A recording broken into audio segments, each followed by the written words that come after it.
coffee a little bit. Just chill. Yeah. Yeah. Oh, left. And obviously we're going to want to wait a couple of minutes to answer the first few questions because it'll take a few minutes for people to start turning up, obviously. Yeah, of course. We have 5 people, though. Yeah. Hello, 5 people. Morning from us. How are we doing? Man, my hair is just bullshit. That's all right. I've been meaning to cut it for so long. I know. Months. Yeah. It'll happen. Yeah. In all due time. Absolutely. Hello, Wild One Izzy. How are you doing? Hi, Roxy. Hey, Roxy. How you doing? Hi.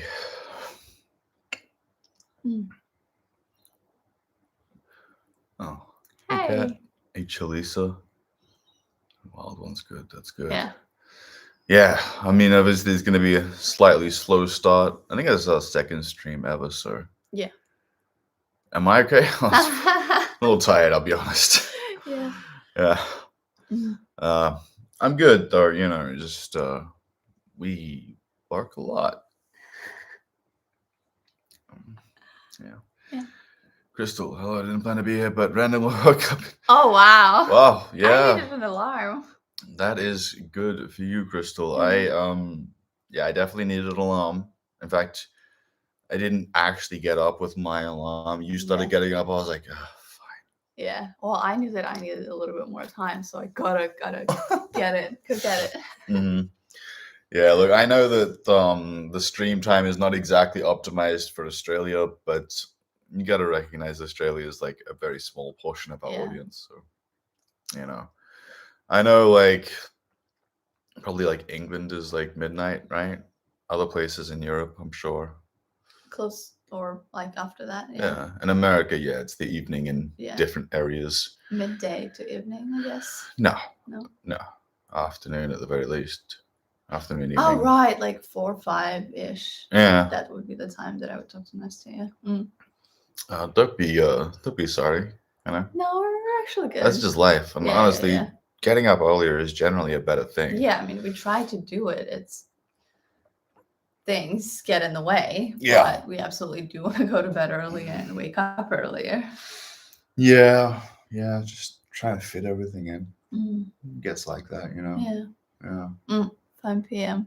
Eastern time. Okay, so you're talking like New York, Philadelphia, that kind of thing. Yeah, cool. All right, give me a second. I gotta get my coffee. Yeah. It was ready. Yeah, for 5 me. p.m. Here you go. Yeah. Yeah, my friend is in Texas, and if we would like call with another friend who's in Portugal, we'd have to like it's so hard for us to make time. So the only time is like my 8 a.m.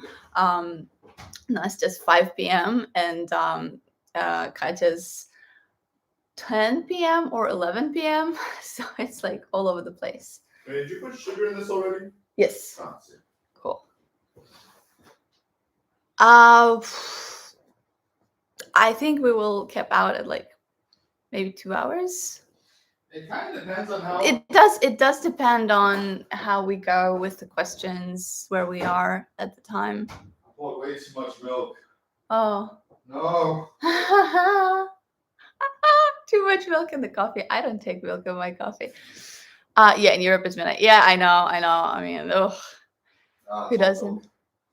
The window of time is tight. Yeah, I know. And it's like very similar with streaming here as well. How it's been for Sam on the Movie Buds, like same thing. And now it's for us also trying to make this time work for everybody. Good evening to you. Maybe a little early in Hawaii. Yeah, makes sense. Yeah.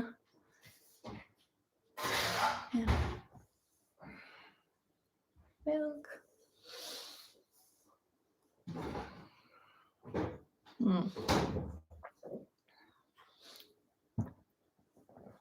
Oh yeah, absolutely. Yeah. That is always the plan. Of course. Yeah, I used to be very happy that the streams that the Movie Buds did would stay up because I would definitely rewatch them in the morning. Hi, Jared. Coffee's winning in a way. A little bit, but it's happening. Yeah. Hi, Queen. Yay, coffee is actually done. So yay. Here he comes to save the day.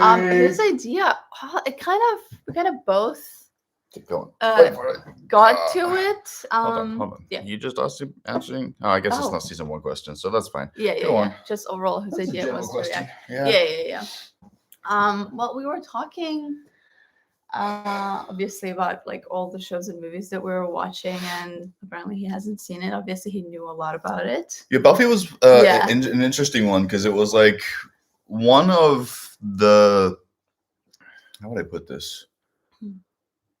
I guess it's like sci-fi superhero type show. Obviously it's a supernatural show, but mystery, same kind of yeah. It's one of those shows in that area that I hadn't yet seen. It was one of the few like things that I knew was great and long running in that area, but had never seen, and I was kind of just waiting for the right moment. When we started talking and stuff, I just kind of immediately went, now I gotta wait for us to do a series on this, right? Because like obviously that's the time. It's like one of the only things left that would be great, and I never watched it. I don't know, it just seems perfect. So, and something we could do even, from different countries where we were at the time. Yeah, it's like we weren't actually thinking, whenever we actually, I was talking about Buffy specifically. You talking about doing a channel in general? Well, doing the Buffy, but that was also kind of good. We could have done it at the time. It was like, what was the idea to it? Oh yeah, and not for Buffy specifically. There's those things, but for just you doing YouTube stuff in general, there's the flexibility of where we. Yeah, of course. Yeah. Hey, hang on. Sounds like coffee is winning. Unfortunately, it depends on what you consider a win. Yeah. Are you okay, Nicole? What's going on? Spilled coffee on my foot. I hope it wasn't too hot. Yeah, as long as it's just regular. Like after you put the milk in. Yeah, if you put milk in. Yeah, well, yeah, that's true. Obviously, not everybody does. I know a lot of people do, yeah. I put way too much milk in my coffee. I wasn't thinking. I actually like it that way whenever I have it. Now it's just milk coffee. Yeah, it's very milk. It's just milk. With a little bit of coffee. Caffeinated milk. Well, it's like all those drinks, from Starbucks. I was wondering why I was looking that was about to overflow, and because milk. Yeah, 11 p.m. Totally. I'm from Oslo. Yeah. No shit. Yeah. Norway. That's cool. 5 a.m. Oh my god. Yes. 3-hour difference? Australia. Well, see, Australia is a big country. Just I think maybe people don't always think about it, but yeah, we have I think 3 time zones in Australia. Because again, big ass country. Very spread out. Yeah, but from east to middle to west, there's 3 time zones, I think. Mm-hmm. I don't know if everywhere observes daylight savings either, so it gets kind of confusing. Oh, right. Yeah. Like Queensland definitely doesn't, whereas New South Wales definitely does, and we're both East Coast. Oh, wow. That is... Yeah, that gets confusing. Yeah, it's stupid. Yeah. Wait, is that a soup bowl size coffee? Oh yes, I oh yeah, we both have bowls. Yeah. Big mugs. You love big bowls? I mean, I love a basketball, so sure, that's a big bowl. But yeah. Yeah, we have maybe 4 or 5 of those. They're perfect for a giant coffee in the morning, but also to have soup or cereal or any other food. Pretty much, anything. I actually eat most of my meals out of those mugs. I am less so, especially with this, because this is very small handle. Yeah. So whenever I need to have food from it, it's a little uncomfortable. So this is my just coffee mug, and he eats food from this as well. This one's obviously a regular mug that's just big. Also actually quite large. Oh yeah, it is. It is. I'm it's looking in at a it different way in relation to my head. I'm yeah, I know, right? Enough. I can dip my head into it. Oh yeah, dark blue. I think a little 2 hours ahead. Yeah. Rose, we are 3 hours ahead apparently. Yeah. I guess 5 a.m. to 8 to 10. I guess because daylight savings just kicked in here. Yeah, but not over there. That's true. Mm-hmm. Yeah, sorry, Rose. Sorry, And go on. fucking sorry, all Australians. I know we have some Australian audience, so it's just kind of is a bummer that we can't make it work for Australia, America, and Europe primarily because obviously countries in between or outside of those specifics are kind of fall into similar time zones, categories, or whatever.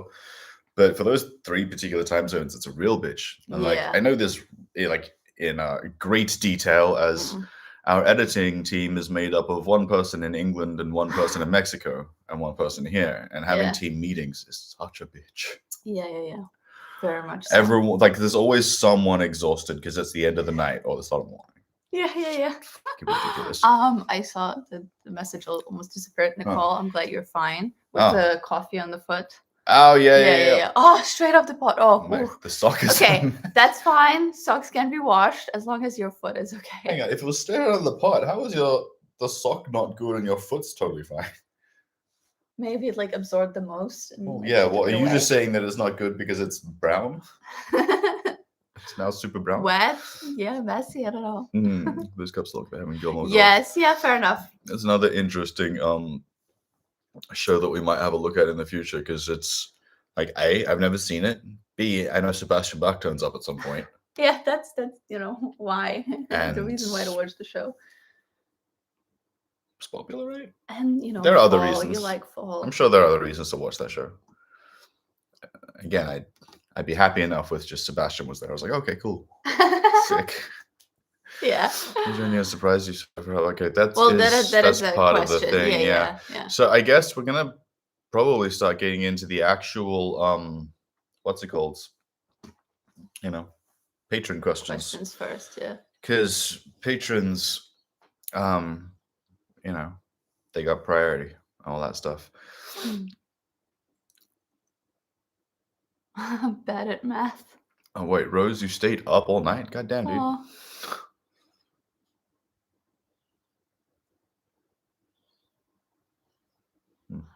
Oh, I don't know about 5 a.m. and being a grown-up. It depends. You don't have to wake up at a specific time. Whatever works for you best. I kind of agree with that. Yeah. I mean, I reckon around 7 or 8 is probably a solid average for most people, but it really depends. I mean, like, honestly, if you're younger, like, if you're a teenager, you should probably be getting up around 9. Yeah. Like, this fucking school year thing is just stupid. Yeah. School time. Yeah, I feel so bad. School wake up times. Yeah. It's one of the reasons I never, like, went to school on time. I was like, fuck this, I'm sleeping, bro. Mine was either I'm sleeping or I'm going surfing. I'm not going to school first thing in the morning. Yeah, fair enough. Bullshit. Sorry, I'm a little bit far forward because the cord only reaches so far. You know what I mean? Yeah. Okay. First question from Zombie Cookie on Patreon for Sam, and there's one for each of us, I suppose. Yes. So that's cool. Do you think that you would be hooked into the show by now, either watching as it aired, watching as a binge show alone, watching it as a binge show with friends? I mean, I don't think it really matters in which context I'd be watching it. It is exactly the kind of show I'd be into. It's essentially a superhero show. It's all adventure. There's a group of friends doing stuff. That's my kind of thing. It doesn't really take a lot to get into that. It's just the kind of show I would like. Yeah. And I always knew that. So no, just waiting for the right time to watch it. Yeah. There's so many cool shows. Yeah. So former read. Do you want to read it yourself or do you want me to read it? Oh no, you can read it. You're there. All right. I'm the moderator. I can't remember if you said in the past, but did you watch the show as it came out or found it later? Yeah, well, I definitely found it later because we didn't. You watched the reruns. Yeah. Like in Ukraine, and honestly, when it came out, you were only a few years old. Yeah, but I would be only a few years old. Yeah. I know that I started watching before it ended because it would be a couple of years before I would watch the finale. But you'd be watching the reruns, so you got to watch it from start to finish still. Yes. Exactly. Not on the first watch because whatever, like the reruns on TV, they don't always happen. Oh yeah, we're gonna watch the whole show because the whole show is available. It needed to be translated and dubbed and everything, so it took time. So I watched the whole show in like a couple tries on TV first. Yeah. Was it season 1 that hooked you all later? Yeah, for sure. Season 1. I love season 1. I always look forward to rewatching it. Were you a casual viewer or fan from the start? Oh, it's hard to remember because I was so little. You know, You it's were a like with child. both You Charmed just and watched it. Buffy. Yes. How do yeah, you I know just what you were watched when you it. were a small child? Yeah, Totally. yeah. No, I'm with you on that one. Hmm. Okay, from Frost on Patreon. And I guess a random one for you both. Oh, that's cool. Yeah. Feel free to answer or not answer if you don't want to yet. I suppose we'll see. Fair enough. Are you planning to just do Buffy and Angel or more Joss Whedon shows as well? Well, on this show specifically, we want to keep it specifically just Buffy and Angel. There is a potential thought process that we could do maybe the occasional vampire movie on this channel or something like that. Partially kind of just to bump up the ad revenue a little bit because a movie is longer and therefore more, what's the word? It makes more money. Yeah. And we don't make a lot. Also, it In fact, right opens now up we're making the jack. channel So. for more people. And It does open up nice. the channel Yeah, for more people. yeah, So yeah. that is a thought process, but I don't want to like dilute the idea too much because it like the further away you get the further away you get from the idea that brought people to your channel in the first place, the more it kind of muddies the waters. For sure. That's So, why we're thinking about it. We right have now. thoughts. We're not going to Yeah. rush into anything, and I'm definitely not a rushing into things kind of people. Mhm. Hang on a second. Roxy Rock, the 8 hours a night is a myth. It depends on the person how much they need to sleep. Oh yeah. Hold on. Well, Did you say anything about anyone sleeping 8 hours? no, I didn't either. I think Roxy just brought it up because Okay. we were talking about sleep. Well, yeah. Yeah. No, there's no hard line of how much sleep people need. Generally between 6 and 9, depending on who the person is. And how old they are. Yeah, that matters a lot. I usually can't sleep any more than about 7.5 hours. It's impossible. Yeah, I'm actually good with pretty much 8. Yeah. If everything's all right and sleep well. Okay, now do you remember, guys? Any other questions beyond the Patreon questions? If you want to, like, I don't know, get us to answer them sooner, you can super chat straight away. We can respect that. We can fully understand.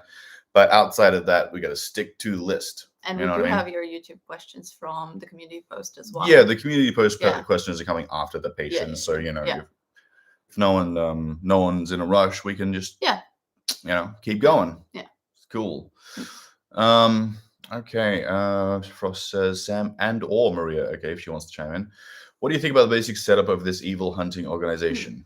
Well, the grammar here is confusing. So do you mean the group of friends hunting evil, or do you mean there's a hunting organization that's evil? I'm assuming you mean the first one. Yeah.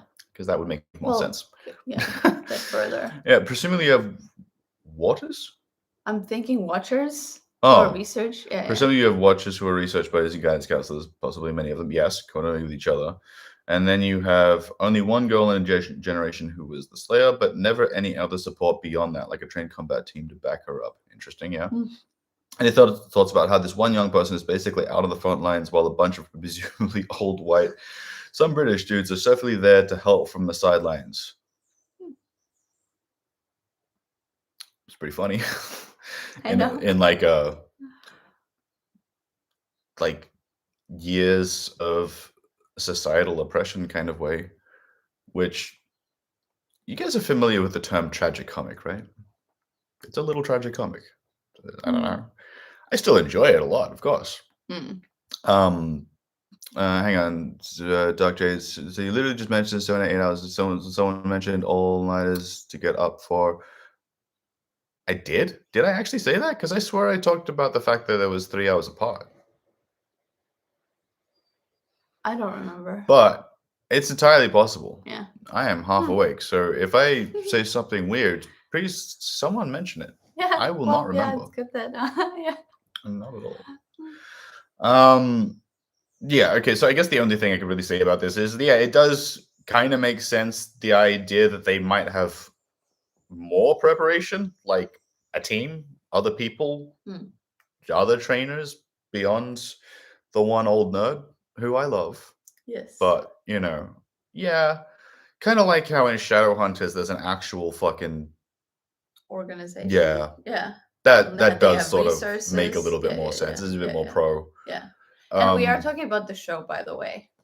Yeah, but I mean, like in the early 90s or whatever, at this point, the idea of like the the ancient art being passed down from generation to generation was like much more of a thing, especially because like at this point in time we just had Karate Kid and shit like that, you know. It kind of makes sense. But yeah, like, look, it's a product of its time, and I do love it for what it is.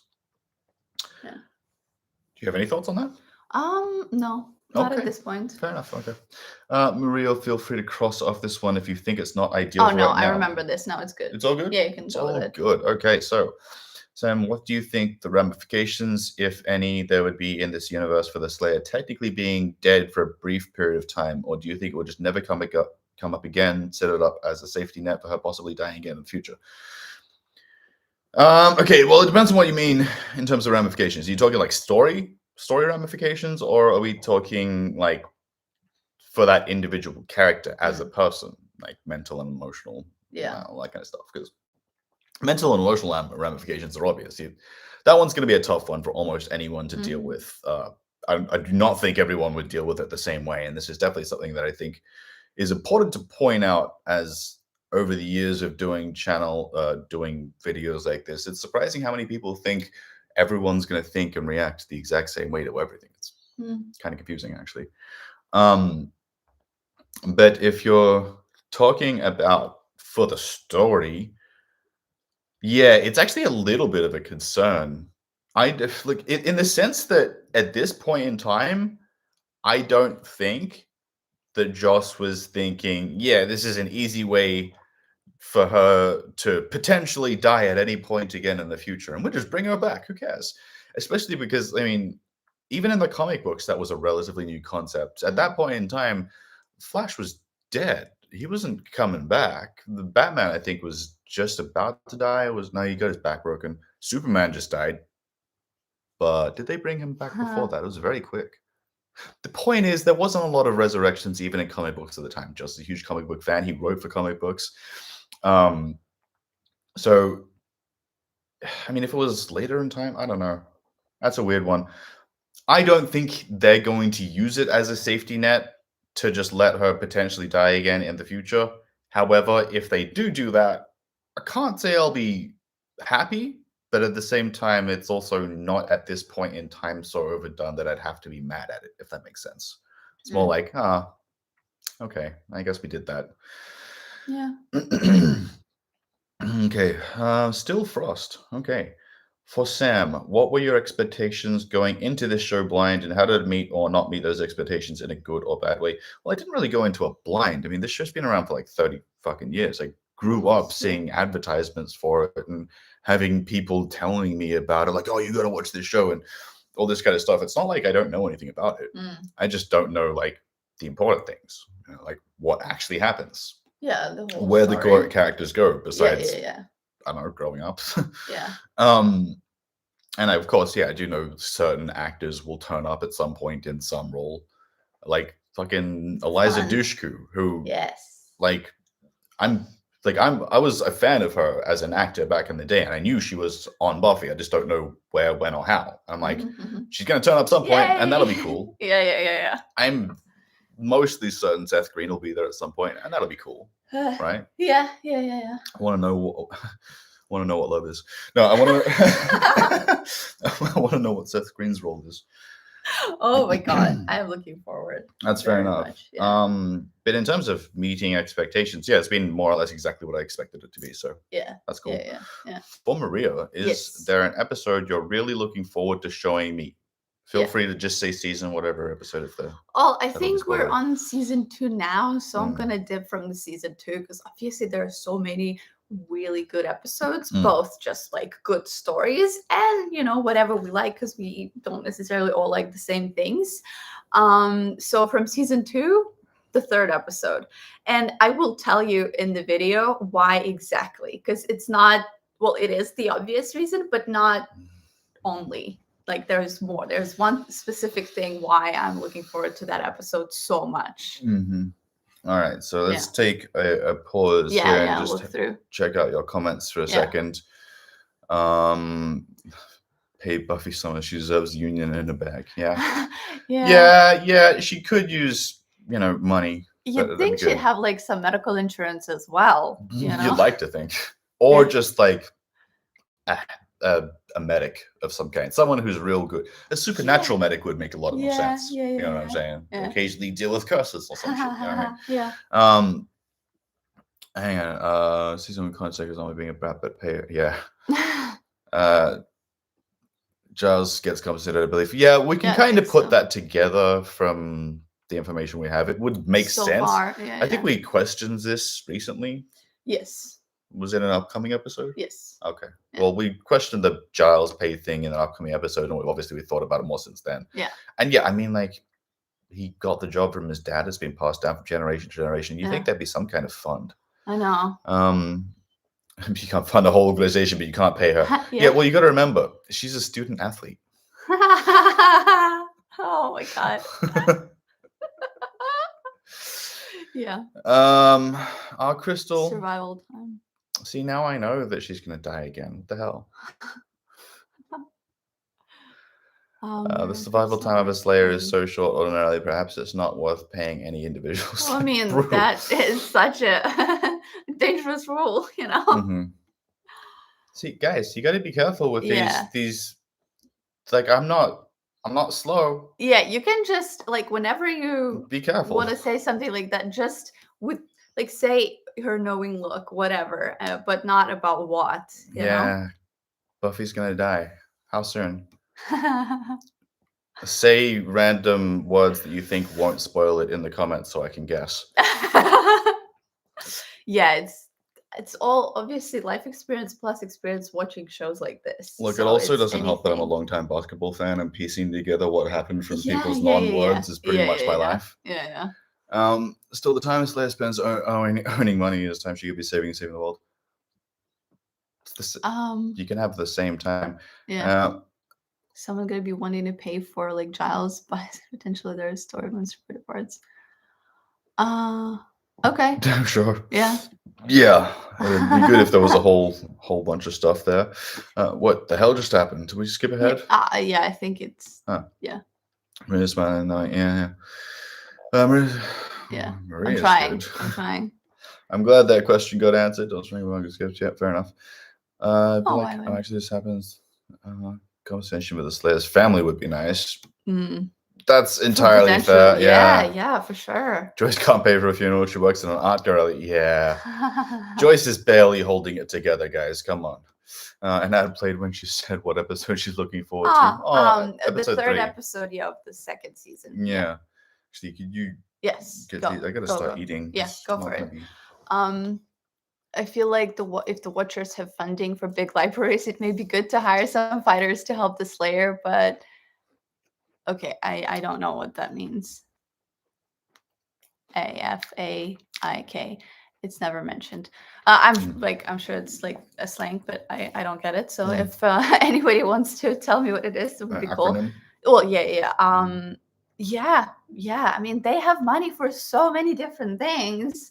But this one thing, one specific thing, I guess Giles is trained for that, but still someone who can control magic. Yeah, for sure. Like, obviously Giles is very useful, but he still, like, he doesn't do everything. There are other aspects of the job that would help her. Episode 3, I went back to get that. Yeah. Because back in the day, the Slayer would be like ward all of the Watcher, and the Watcher would pay all living expenses. It's just my headcanon. That makes sense.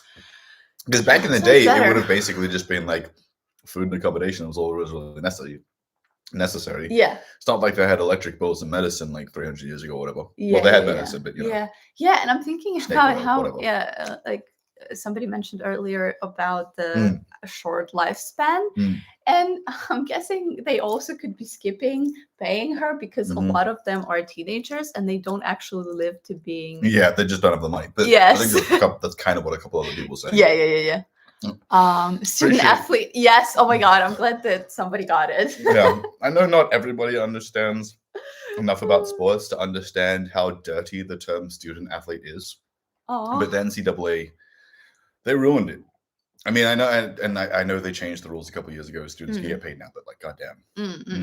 Oh, as far as I know. Oh my God, thank you. Oh yeah, that makes sense. Yeah, it does. It really does. She has superpowers. She doesn't need money. Oh. What am I eating? That's rough. It's a sausage roll. Superpowers? Yes, that's what I'm eating. Superpowers. That's what you're writing. I'm eating. So if for those Americans out there, a sausage roll is basically like mashed up sausage meat rolled into a pastry. Yeah, which is very confusing to me because there's no actual sausage in there. No, it's a sausage. Just they don't leave it as a sausage. It's opened. But then it's just meat. Yes, Minced meat. it's sausage meat Yeah. rolled up in a pastry. Yeah. But I also It is like very to good. split it down the center, add yellow split peas, and then put cheese on top. Yeah. It's like the slightly healthier version of this not very healthy meal. Yeah, newest recipe, I guess.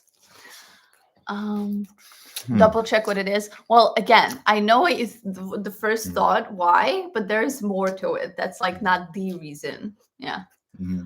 Hi, Jem. Hi, Room. Hi. Well, yeah, kind of both, Yes.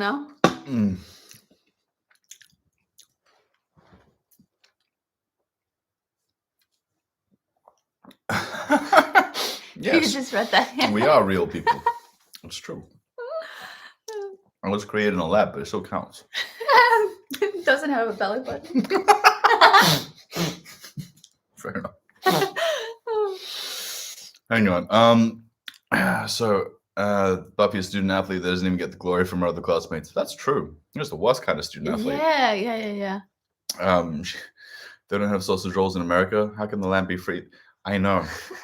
Literally, you know what's hilarious? Like my first trip to America, I was thinking like, yeah, they don't really have pies and sausage rolls. Like it's not like a popular thing, but they'll be around somewhere. And like when we got into Denver, I was tired and I was like, you know what? I could really just go a pie. Yeah. So, we asked the friend we were staying with, I was like, where can I get a pie? She was like, what do you mean?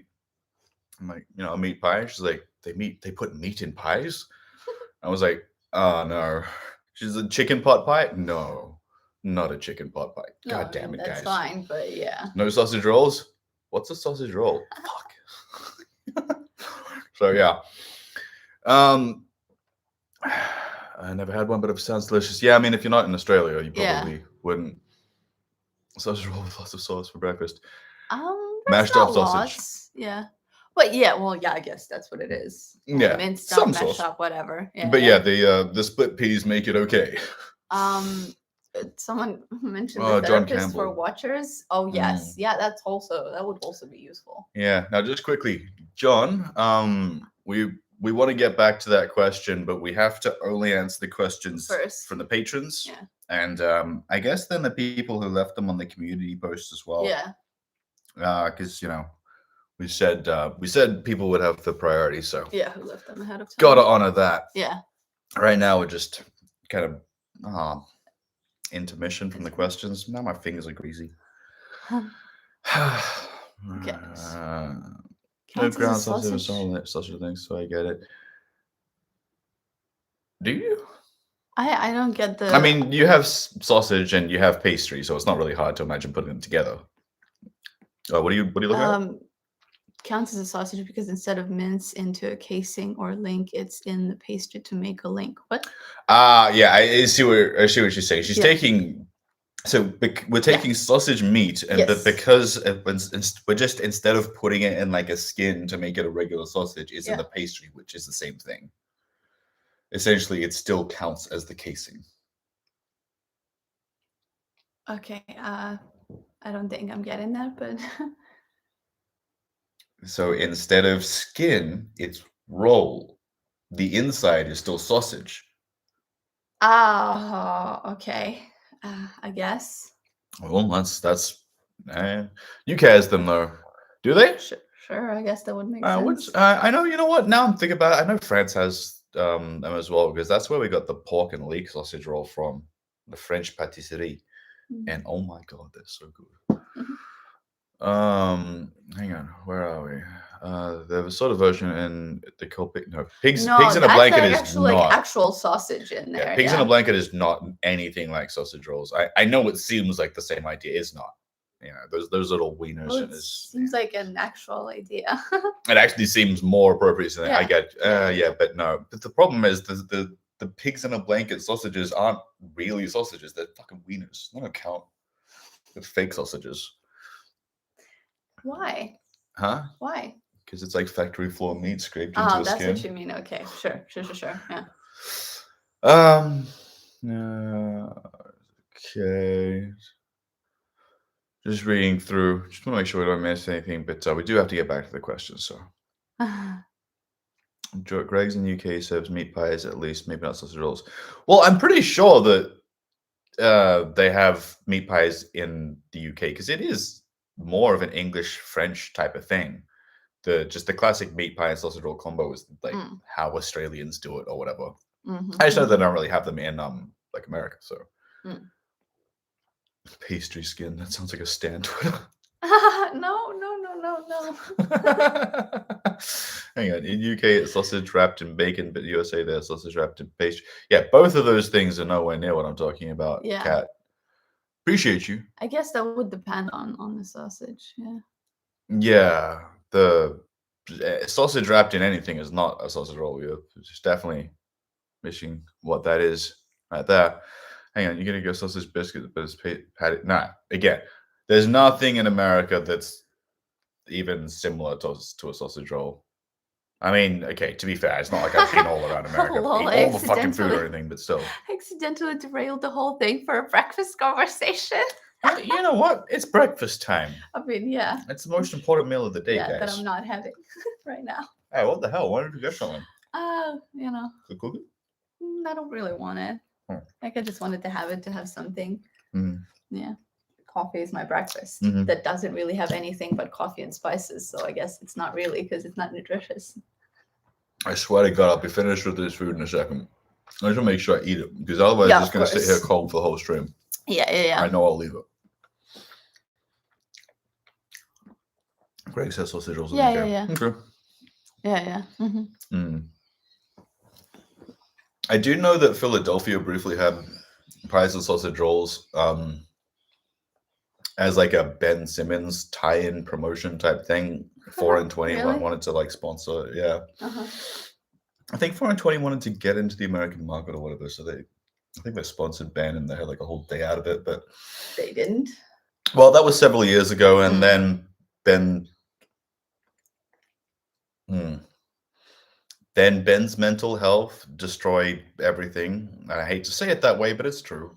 I don't know how else to say it. Yeah. He cut himself off from that team so hard. You want to mention that it's basketball? Oh yeah, Ben Simmons is an NBA player. Sorry, he's an Australian NBA player who iced himself out of his team for almost valid reasons. Not actually, but close. I see what he was thinking. He felt disrespected, but that doesn't mean that you cut everybody off. These are $1 million situations, multi-million-dollar situations. Yeah. You don't just stop talking to people. Like you can't just not turn up. Fuck off. Anyway, when I went to the US and toured 26 states, not once did I look for Aussie meals. I was too set on trying American things like Philly cheesesteak and collard greens and fried chicken and cat bacon. Yeah, see, wasn't going on a food tour, but I do hear you because like that is kind of the main thing. If I'm in any country I'm in, I'm just like, all right, where's the food at? Yeah. And is there music playing somewhere? Where's the local skate park? Which is funny because those are the things I would do like in any country. You know what I mean? And it's kind of the world is getting smaller, so like it'll be just be similar in similar places anyway. Oh, barbecue pork ribs. Oh, stop saying I love ribs. But yeah, I wasn't set on looking for Aussie meals. In fact, I wasn't interested in trying to find Aussie meals at all. I just was tired and I was like, yeah, should have a pie or a sausage roll. And then I found out I couldn't. I was like, well, that's disappointing. Yeah. But it's not to say that I didn't enjoy my time there. The one thing about American food is that the fucking servings are so goddamn huge. Me and Sarah would just buy one meal and share it. Sarah's my sister. Cornish pasty is basically meat pie you can carry and eat on the go.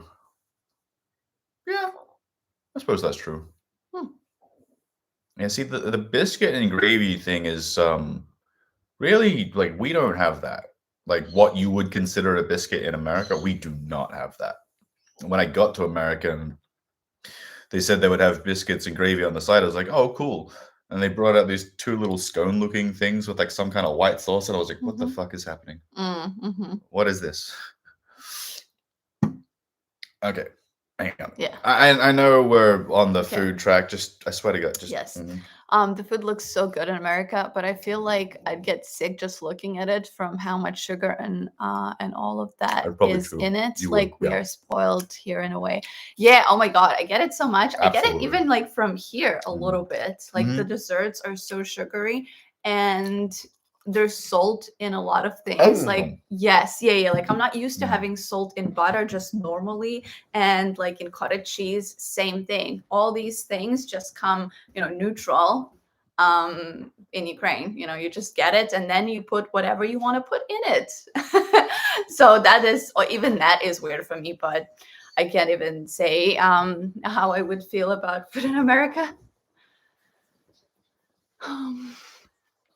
I was expecting this to make me hungry. Oh my God, I'm with you. I mean, I kind of already was hungry, but now I want some of the specific things that we discussed here. Okay.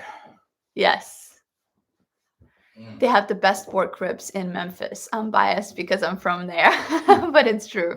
I mean, sure, they can have good ones. Of Well, course. there are certain things I have heard That are about really good. Memphis, and the ribs is one of those things, or just meat in general, I Yeah, suppose. yeah. And I love Memphis meat. is known for barbecue, Yeah, that's really cool. I right? wouldn't mind. Am I right about that? That feels right. Yeah. Being on a food tour there. Well, I know Memphis for barbecue and Music? well, to a degree, yeah. There's always talk of Beale Street, but I swear to God, that like was a popular music destination back in the day. I don't know if it still is now. Somebody tell me. Person from Memphis, is Beale Street still a big deal? Like I literally don't know. The only thing I really know now is the Grizzlies. So yeah. oh, Autumn from Memphis, cool. Yeah.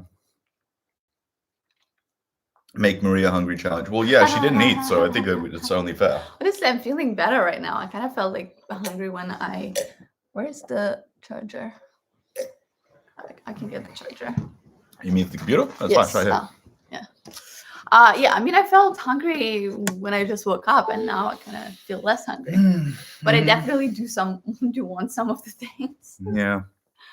Have the big barbecue festival every year. Yeah, so I was right about the barbecue thing. That's cool. Oh, I love it. Memphis blues. I mean, yeah, obviously Memphis is famous for blues. I'm not really a blues guy. My best buddy growing up is a huge blues dude, but after a certain point in time, I was like, hey, you might be like a little too privileged to be playing the blues. I know that sounds weird, but you ever heard a rich boy play blues? Don't get me wrong, he's talented, but goddamn. I've told him this to his face, by the way. Don't think I'm just like talking behind his back or anything. Yeah. Okay, so Yeah, Beale Street is still big for live music. Oh, there you go. Okay. Music. Barbecue and fried chicken. Man, well, that's fucking disappointing to hear. I want everyone else to have as shitty a music scene as we do. Fuck you guys. Yeah. Sydney is probably one of the worst music scenes of any city I've been to, and that's sad because it's the one I fucking live in. Yeah, just broken. Yeah. But whatever. Hang on. So, Frost's very last question. I know we took a while. I had to eat. Yeah. Anyway, how are you enjoying this journey on your first multiple walkthrough with the other's perspective together, as opposed to possibly watching it yourself?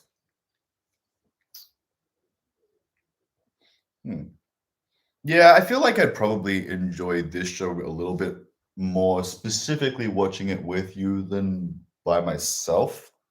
Partly because you know and love the characters so well already.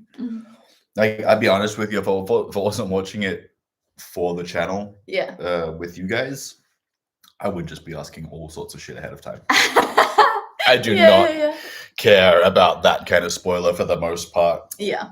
Like a little bit here and there, depends on the type of story, but like 9 out of 10 times I'm like, yeah, could have seen that one coming. Whatever. Well, yeah, especially again, because like you're not watching it well, I guess blind. I'm not watching it for the big reveal. Oh, you mean this country? Well, yeah, because you already know so much. It's like, well, I know Cordelia survives for a while. No, not about the show overall, but other shows that use similar things. So I already know about how these particular shows do their thing, especially from like even like a writing and production Yeah, perspective. exactly. Yeah, So point you taken. can just like get Yeah. certain things, but it doesn't really mean that you're not going to enjoy them. You enjoy them even more. Yeah, the question is never where are we going. The question is how do we get there? Yeah, You know? yeah.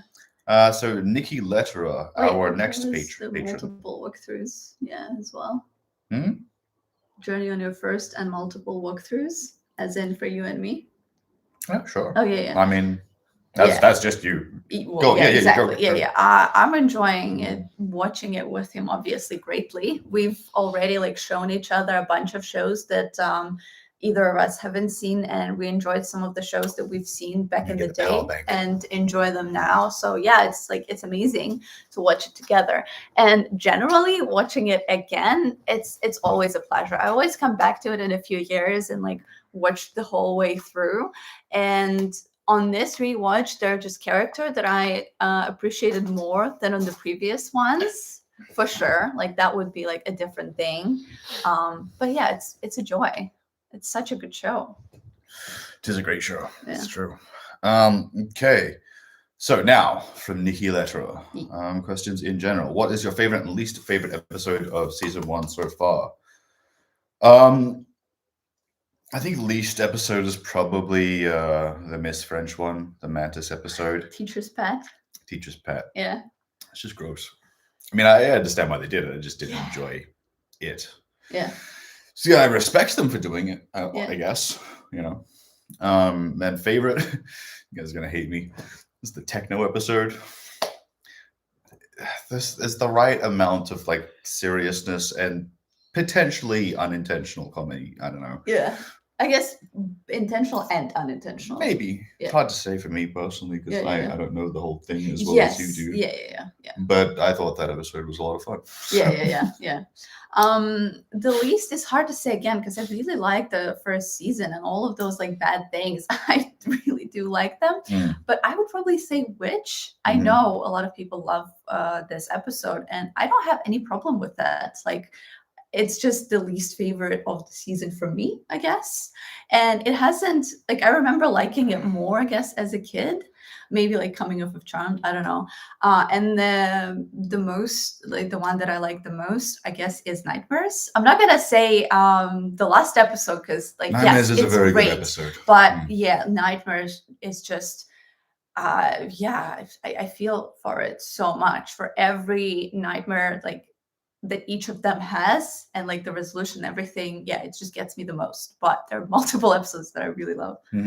Totally fair. What villain did you all find the most interesting? The Master.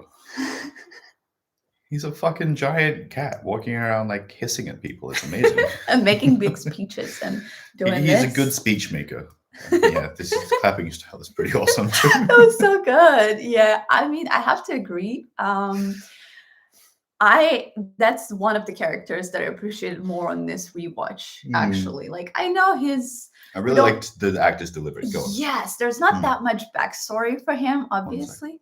An ad is playing. Yeah, okay. We should have like an intermission song. Yeah. Just use some music, you know? Music? Da, da, da, da, da, da, da, da, da, da, da, da, da, da. I really hope the ad's over. I can't do that forever. Yeah, well, it doesn't show anything. Yeah. I'm going to take a quick second to have a look at these comments. If you'll ever get to visit Bill Street, my family's favorite restaurant is called Blue City Cafe. Cool. Well, catching you on live. Damn right, Audra. Yay. Sick. Johnny says tonight in Los Angeles. Wait, SBD Cambria? I don't know what SBD. You mean Coheed and Cambria? Tonight in Los Angeles, that way would. Hey? I don't know. Elaborate, because I want to know what's happening. If it's not a question about season 1, we can totally get to that. Yeah, absolutely. The discussion about the season is, in order. But yeah, I mean the Master from the first season for sure. Yeah. At least big guys go to Sydney, we get fuck all here. So no, that's entirely fair. I would say that Perth is even more shafted, but let's be real. It doesn't matter if big artists come to Sydney. I haven't been able to afford a single fucking one of them in the entire time that they've been doing this. Yeah. I don't think I saw Megadeth. You know, last good band I went to pay to see was probably Trivium like 15 years ago or whatever.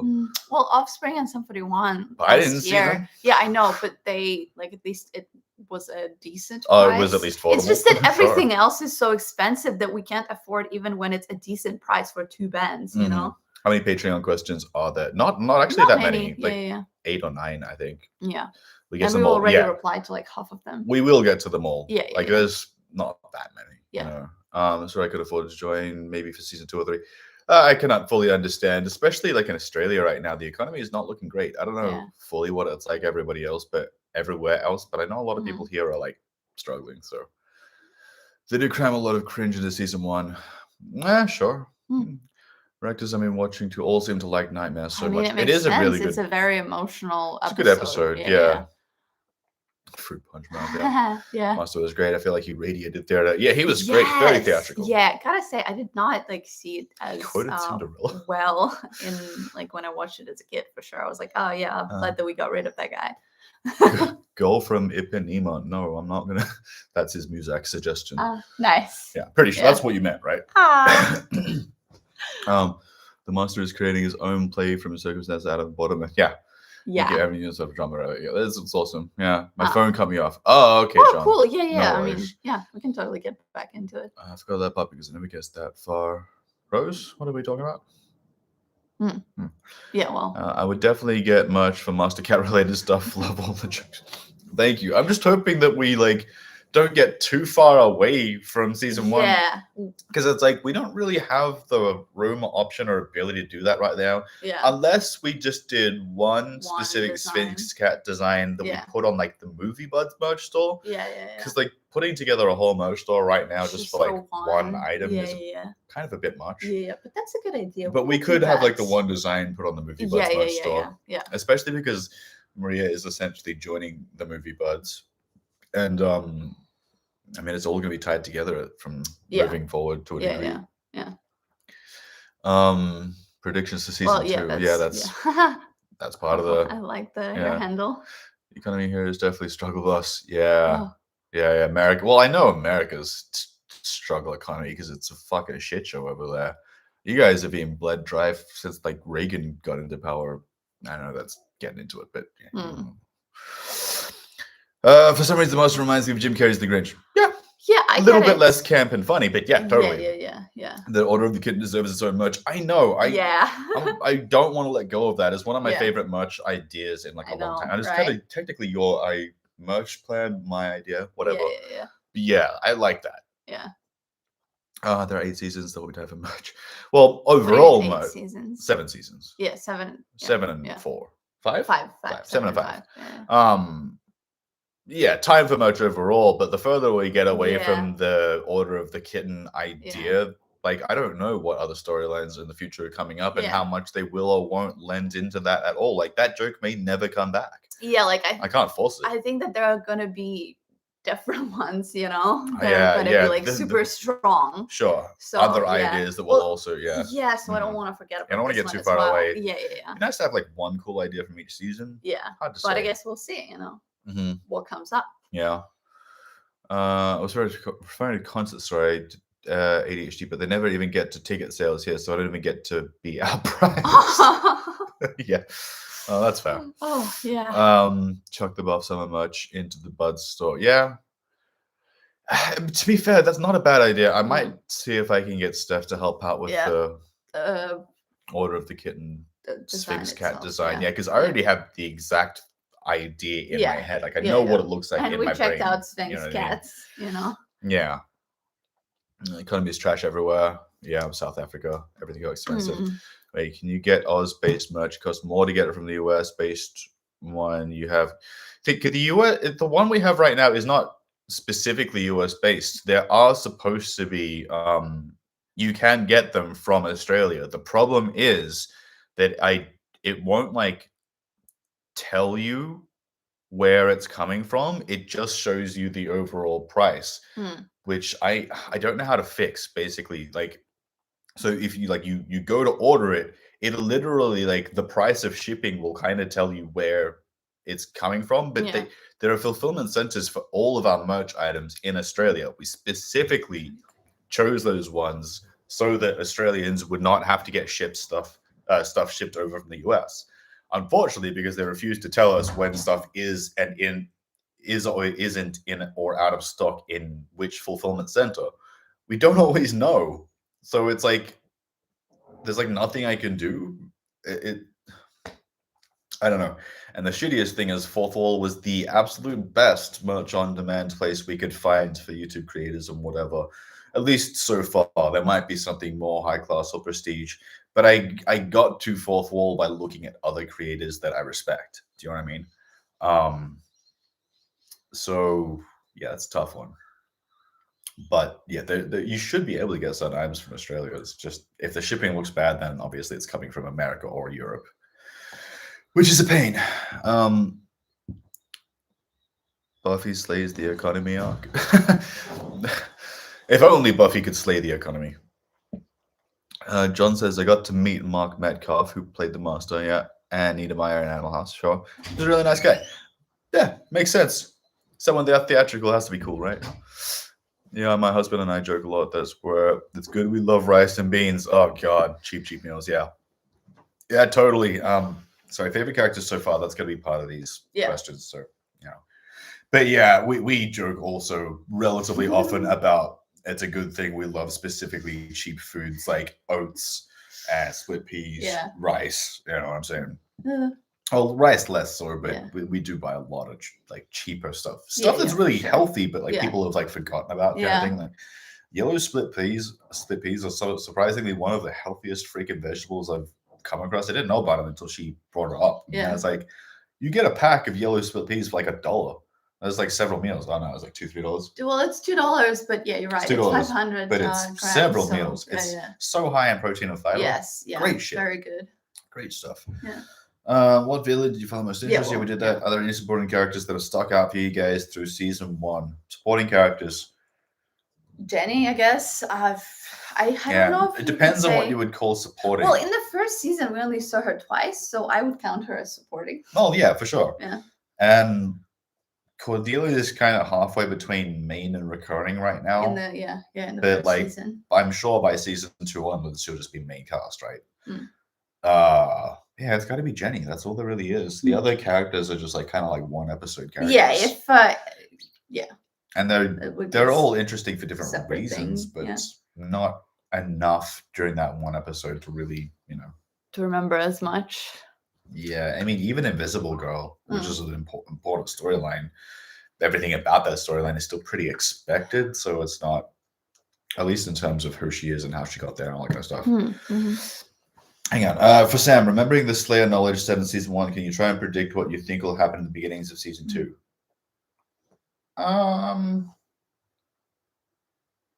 No. I mean, I could try to get into it, but I'm not really trying that hard to like figure out where they're going and just enjoy it, see what's happening. You know what I mean?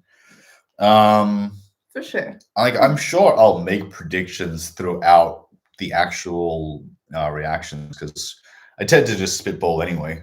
But for right now, no. Besides, she goes through trauma. I don't know. You know what I mean? Sorry. No, that's not exactly the answer you wanted. Maria. Yes. What was the most difficult thing for you to keep quiet about when rewatching with me? Obviously, so far. Yeah. Gotta say, not the biggest moments. Sometimes smaller moments are harder to, not give anything away, not react to him. At least, like I try to react to the camera when I can. Because obviously, upon the editing, it doesn't matter. But yeah, smaller moments. I can't like pinpoint one right now example, but definitely not the biggest. I don't know. Maybe it's just I know that the biggest moments, for sure, I'm not doing anything. But the smaller ones, they're still cool. It's harder.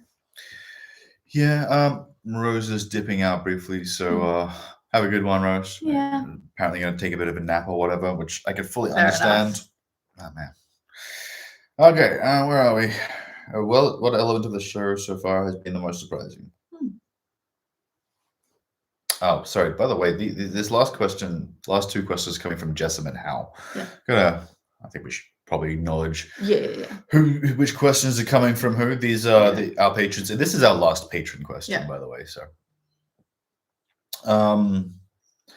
Most surprising.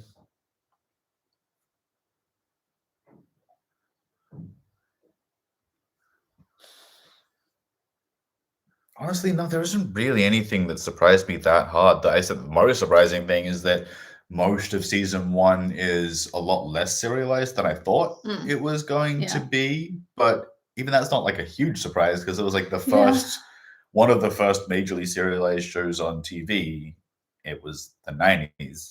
That was a mid-budget, mid-season replacement. They had like no money. Of course, they did like less serialized stuff and lower budget things. What else would they do? You know what I mean? And outside of that, I know Xander's going to be like a kind of petty dude for a while, so that's not a big shock. Cordelia has been actually less mean than I was expecting, I suppose. In the first season, yeah, I thought she was going to be more of a direct mean girl pretty much all through season one, and she has been definitely in parts, but here and there, there's more fleshing out of her character, I think, in season one than I was expecting. Beyond that, Giles, Buffy, Willow have all been exactly what I expected. Yeah. Even Miss Calendar turning up, it's like, oh, that makes sense. For sure. You know? That happens, yeah. Although the funniest thing is that Charisma and her being like the same age. The actor. Yeah, for or sure, whatever. Yeah, that's fucking hilarious. Ooh, gotta say about the I, Robot You, Jane, one thing that I really like this time, Giles and Jenny's like meeting and their banter and everything. Oh my god, so good. I don't remember being so into it at the time or like many times. Maybe because you're not as aware of what chemistry looks like when you're younger. The older you get, the more you're like, oh shit. You're just like, ooh, I really appreciate that. Yeah. I love that. Yeah, definitely the more you know about like chemistry, the more you see like a tiny moment, you're like, hang on. Ooh. What's happening here? Yeah. What's going on there, dude? Yeah. Ooh, and I've thought of an example for what was hard to not give away because I knew that you would get it from Nightmares. What's happening with Billy? Yeah, it was hard to, not say anything and not reveal anything because I knew that you would get it straight away. What's happening to Billy? Yeah, that like, he's stuck in his nightmare that he was being I don't want to say the word. Well, he was being taken advantage of. Yeah, for sure. By the coach. Yeah. I think that was the only real surprise of that episode. I honestly thought it would be the dad and stepdad. Yeah. But the coach, these things. Yeah. That's. Yeah. It's funny. I think a few people were like, "Yeah, this is a real kind of thing. It happened like once," and you're like, "No. It happened like 100. A lot. Yeah. Happened hundreds of times throughout the 90s. Yeah. And before. Let's not even talk about the 70s and 80s. Yeah. Oh God, you don't want to be a little league in the 70s and 80s. Oh. So yeah, that was more difficult to not react because it was so emotional. Absolutely. Yeah, that was a tough one. So real. Yeah. Okay, so we have gotten to the end of our patron questions. Very cool. Thank you so much to all of our patrons for signing up for season one. It really, really makes a big difference because obviously we're trying to make sure that this channel is financially viable. And so far, honestly, not so much.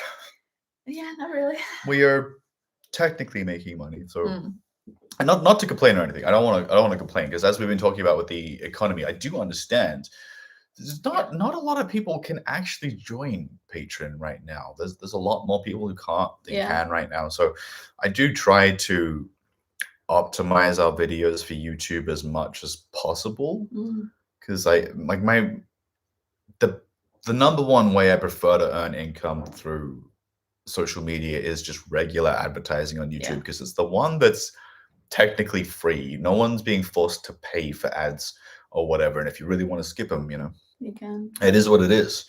So yeah, I don't know. It'd be good if we can figure out how to bump ourselves up a bit more. But I do also understand that like there's only so many Buffy fans on YouTube looking for movie reactions who would be interested specifically in us and our thing. Like once you start adding in all the things, it's like, well, yeah, there's going to be a certain amount of people who get lost at each point.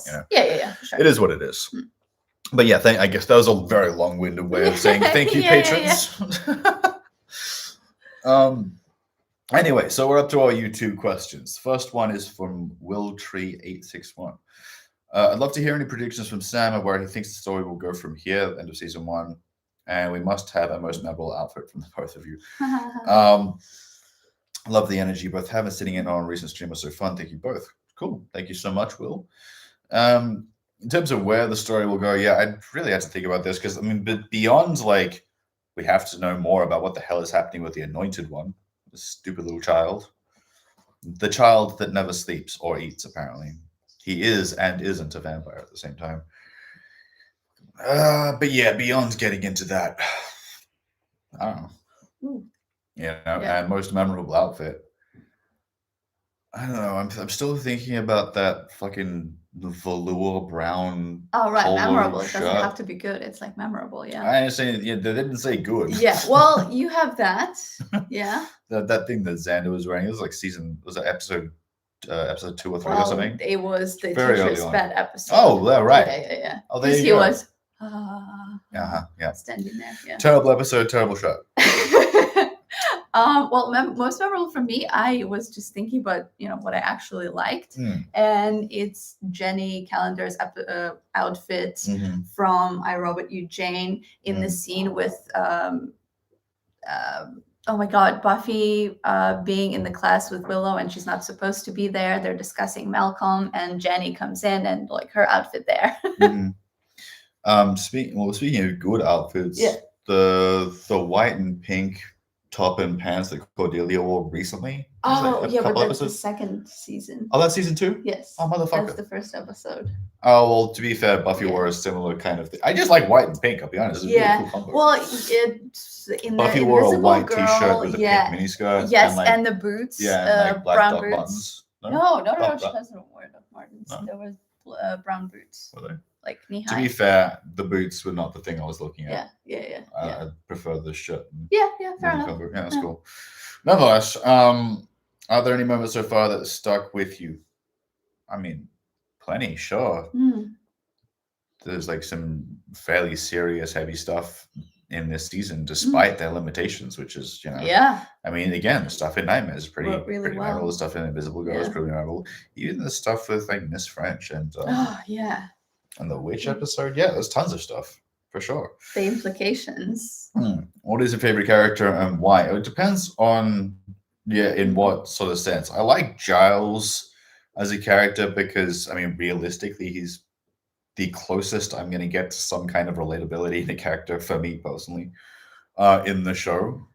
Yeah. Like, no way I would relate to any of the other characters any more so. Not to say that I'm like Giles, because not really, but at least we have some crossover, you know what I'm saying? Yeah. Or outside of that, Cordelia, because she's the most interesting right now.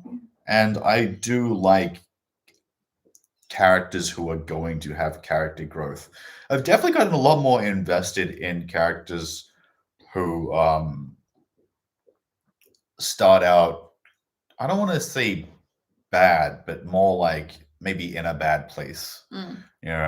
Do some stupid stuff, say some stupid things, whatever, and they have to sort of learn and grow through the course of the show. Like, I think that's one of the reasons, say, if we take now I don't want to spoil other shows. I was gonna say like in the 100, but then I'm like, wait, how many people have you actually seen all through the 100? That would be okay. Look, I like those kind of characters. The one thing that pisses me off is when they take a character that requires redemption and they spend all this time building them up as a better character who's growing and learning and being redeemed, and then they kill them off. Yeah. Like, why does the redeemable like anti-hero character always need to be a martyr? Now, I assume they're not going to do that in this show because I know Cordelia makes it to Angel. She's in the advertisements, okay? And let's keep that. She was in the promo for Angel. I still have pictures on my phone. Wow. Anyway, so obviously I don't think she's going to be a martyr, but who knows? By the time we get to Angel at some point, she might be fucking killed off, but at that point, this is long past redemption, Yeah, it's definitely not that. Not that she ever needed a ton of things to be redeemed from. It's not like she's an actual fucking psycho. She's just kind of a bitch. Aside from that, what you might also like in her is, her straightforwardness. Yeah. She says what she wants to say, Despite dealing in a lot of bullshit, she's a surprisingly I don't want to say no bullshit kind of person, but there's a lot less bullshit in her thinking and talking than you would expect from a person who portrays as so shallow. Yeah. Yeah. Yeah, like she might be unaware and oblivious to certain things, but she's way more aware than it seems. Yeah, she's a lot smarter than the first impressions go. Yeah. So I appreciate that kind of character a lot. Hang on, so Xander's my favorite. Cordelia's very blunt and honest. It's true. Yeah. In fact, I suppose that's probably one of the reasons why I would relate to Cordelia in some instances. I'm also very blunt and honest. Sometimes to a fault. These are characteristics that we find attractive overall. It's true. Yeah. I could only afford one smaller patron following, so I chose y'all. Hope that. Oh, thank you so much. Thank you. Yes, it absolutely does. Like, I don't want to ever have expensive tiers. I mean, we kind of do for the movie buds. I never want to price people out, so I try to keep them relatively small, and I'd rather just try to have like a lot of people on Patreon than like a small amount of people giving a lot of money, if that makes sense. Do you know what I mean? So right now we have, I think, like 54 patrons, which is solid. It's a great start. Don't get me wrong. I'm very happy with our progress. I think the ultimate goal, though, is we need to get to about 200 to make sure that we can actually function financially as a channel. Because you guys got to remember, this is a full-time job for her. She works on this like 6 to 7 days a week. And I help out some of those days as well, as I'm also doing Movie Buds, and she also helps me with Movie Buds stuff. So you know what I mean? Like, YouTube is our full-time job. We have to make enough money to like keep doing it. You know what I mean? Bills and stuff. Pay bills, Yeah. Just quickly, you'll help me get through a physically and emotionally exhausting week of caregiving for my injured elderly grandma, moving her into assisted living. These were a ray of sunshine. Thank you. I appreciate hearing that so much, Emma. Yeah. Really nice to know that we could be there for you, I suppose. Yeah. I need to finish the last season 100. Perfect reminder. Yeah, you should. There's definitely some things about the last season of the 100 that I was like, fucking kidding me. However, it is still definitely worth it. It's still worth watching the last season for sure. It ain't no Game of Thrones. You know what I'm saying? 100 is still good. Totally agree with your opinion. The most compelling characters are the ones with the strongest and most worked for character arcs. Yeah, of course. Yeah, and that's one thing I really hope that isn't lost on people when I criticize characters being dicks at any point. I'm not saying that they're irredeemable, because I've had that in the past where I criticize someone's actions and people think I'm saying that they outright as a character are terrible, and it's like, it's not black and white like that. There's no such thing as being a terrible character. There's just having bad moments. You can always come back from that. Well, not always, but almost always come back from that shit. You know what I mean? Yeah. Cody is the type of character who has so many layers to explore. They're always interesting. Yeah. I just love Cordelia up to a point. She had really good character development. Yeah. Like the one scene where she stays after to talk to her teachers about assignments. Yeah, for sure. Yeah, all that stuff, guys. Okay, so where are you? Where are we? All favorite moments and jokes, I guess. Favorite character, favorite moments and jokes.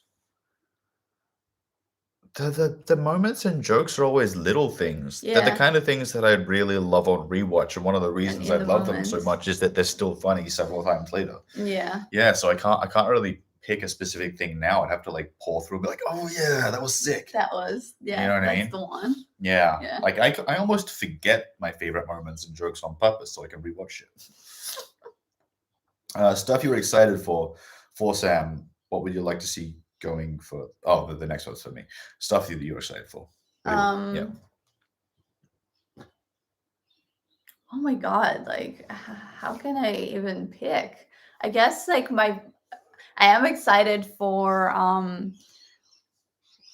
guess for my favorite storyline to explore, but I can't really say much about them. I'm excited for certain seasons more than the others, of course. I can't say that I love all the seasons the same.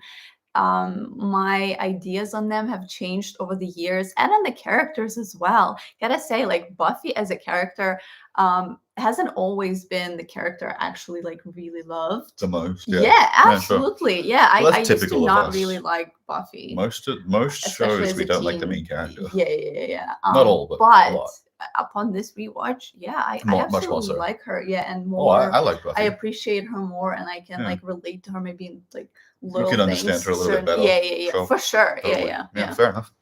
But yeah, favorite moments. I'll be mentioning them when they come up. You know, like I That's can fair. just tell you the seasons. Like the third season is probably one of my favorite seasons. Yeah. What would you like to see going forward further? Just the character development. Funnily enough, it's like, I know this is the kind of show where you're there for like the missions and all that kind of stuff, but yeah, it's like that's just the setting that I want. I want the character development in that kind of setting, I suppose. Yeah. You know, so I'm curious to see where Willow, Xander, and Cordelia go probably the most. Yeah. Giles and Buffy have slightly more.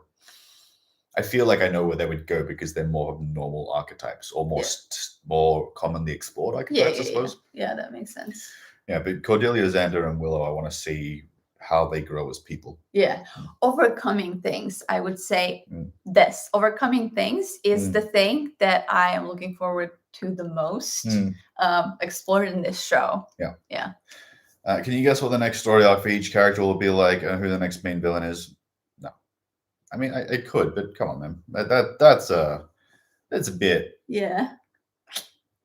A bit too predicty. I'm I'm only so smart. Is. Yeah. I mean, like the main? I'm sure that we'll be getting into the Anointed One story further, but beyond that, I don't know. Yeah. And I guess one thing I can predict is Cordelia is going to become more layered throughout this season. You know, if I had to guess. And even more present. And Xander's probably going to stay petty for a little while. So, yeah. Sorry, the basic questions, but I really want to hear predictions and opinions. Yeah, predictions is a really tough one. Yeah. No one ever apologized for this kind of stuff. I don't even think this basic questions. Some of this stuff is complicated. Yeah, for sure. Yeah, and deep. Yeah. Yes. Anyway, next one. Oh, that was from Roxy, by the way. Roxy. Sorry, I didn't mention that at the time. Yeah. That was for you, Roxy. Cristallo Mantis. Generic question, but regardless, who's each of your favorite ancillary characters so far? What do you consider ancillary? But we did kind of get into that already. Well, would that be supporting characters? Like supporting, or just popping Well, that's out? what I mean. That's all I can really think. Oh, I mean, unless you're thinking specifically of like one-time appearance type characters. Yeah. I guess Amy kind of stands out a bit. Oh, that's very cool, because the character that I was thinking right now is the vampire who was supposed to be the anointed. Pork and beans. Yeah, pork and beans. That guy's pretty funny. No, but yeah, it definitely stands out. Oh, mine is the stoner who appears when Willow tells Cordy to hit. Yeah. Because that Buster Hunt. Yeah. Well, yeah. If that's the kind of character you're asking about, yeah. The misdirected anointed one is pretty funny. Yes, yeah. That's true. Yeah. What storylines do you want to see? I don't really know how to answer that. What do you mean what storyline? I don't know what storylines they're gonna have. Yeah. Time travel?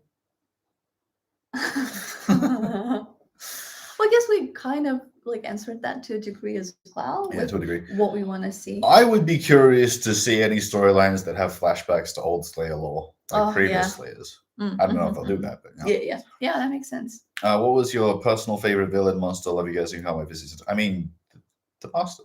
Yeah.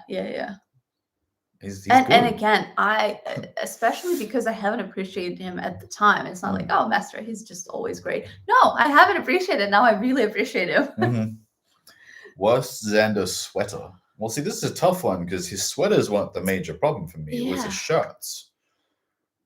And just the way he put his shirts and pants together. It's got to be the velvet one, though. Doesn't feel like that velvet the shirt? Yeah. Well, it's kind of hard to say what it is because it has like short sleeves, but the material is kind of sweatery. Is it supposed to be warm? Is it supposed to be cold? Is it supposed to be soft? Yeah. Is it scratchy? I what think is that shit? Yeah, that's definitely the worst for me. Yeah. Other things it's kind of shiny and brown. Like, why? Yeah. Why would you do that? Anyway, Shanwen says, I have an odd one. Okay. How do you think how do you think did Buffy become such a cult show compared to other well-written shows from that era? Babylon 5, for example, is also called classic Father stuff. Oh, that's very, very simple. It was one of the first really dedicated to teens type of shows at the time, and alternative teens specifically. What else was dedicated to alternative teens at the time that was as well thought out and considered and loved? Like you could tell that they really wanted to make this show. They loved this show. And even though there were obviously other teen shows at the time, none of them were supernatural. None of them were catering to the alternative crowd in any sense. And the girls especially. And the female characters in the show, like Buffy, Willow, and No, appealing to girls. Oh, absolutely. Yeah. This is also one of the first sci-fi difference. supernatural type shows. We actually want to watch Babylon 5. We've heard a lot. Yeah. And you maybe saw it. But yeah, that's another good point. Every other nerd show at the time was directed towards guys. Every other single show, pretty much. I don't know if there was anything else that was sci-fi that was specifically built for a female audience. Yeah. So I definitely think that would have had a huge, huge impact. Yeah. Because it's one thing, the funny thing about the teenage girl audience is it's the most criticized in society in terms of interest and ideas, but it's also one of the most influential.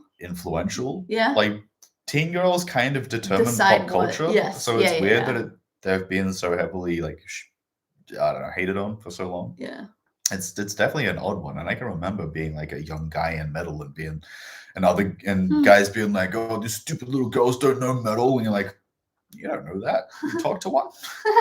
Yeah. So I think that pretty much what you said, and this another thing is why. Totally. Yeah. The Broken Heart Committee. So I want to know what your character rankings are after season 1, best to worst from the main characters, and also who do you give the acting award to for the first season? Who I call best? Oh, that's really cool. Yeah, character rankings. Oh, that's a tough one.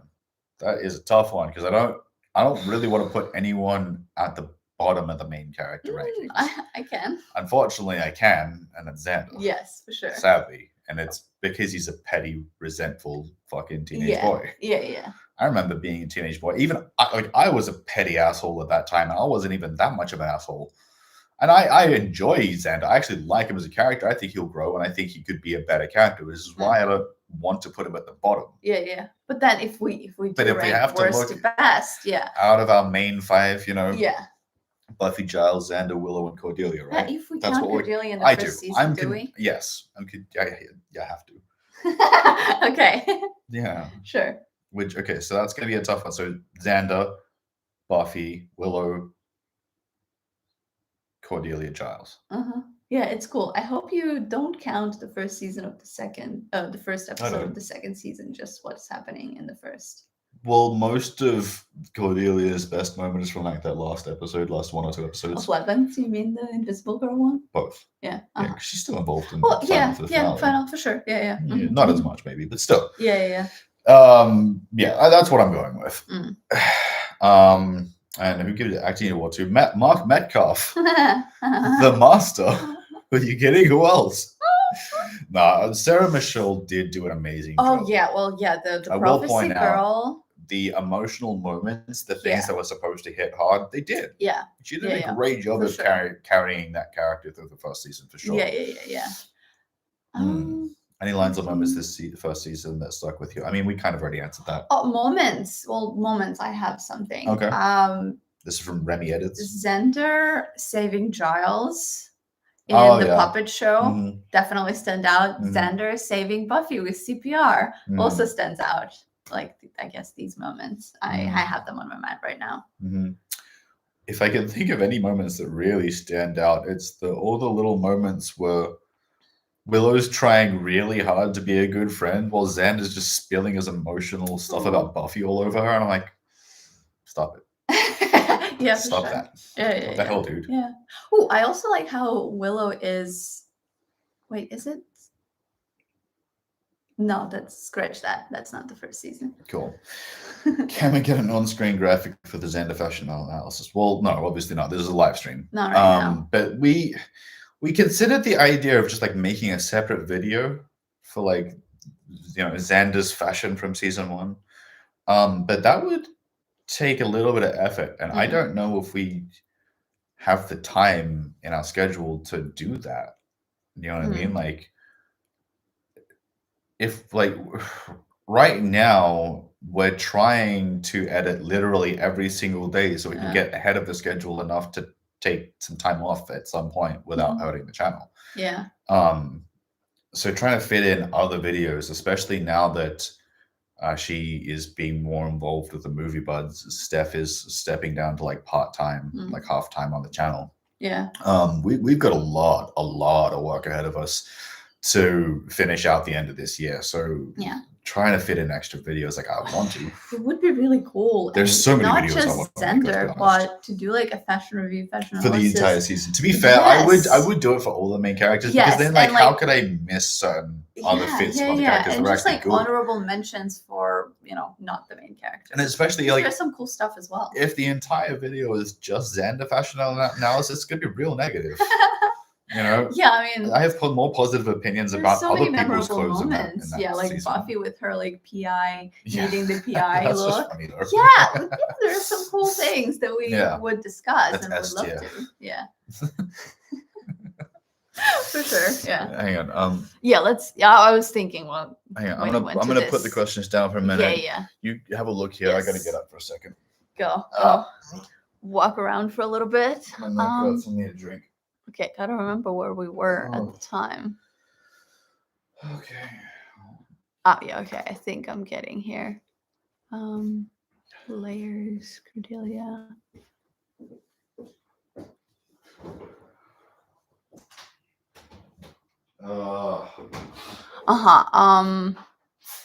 Yeah, third season is a good one. Yeah, for sure. I mean, as I was watching it, it's always my favorite season, I think.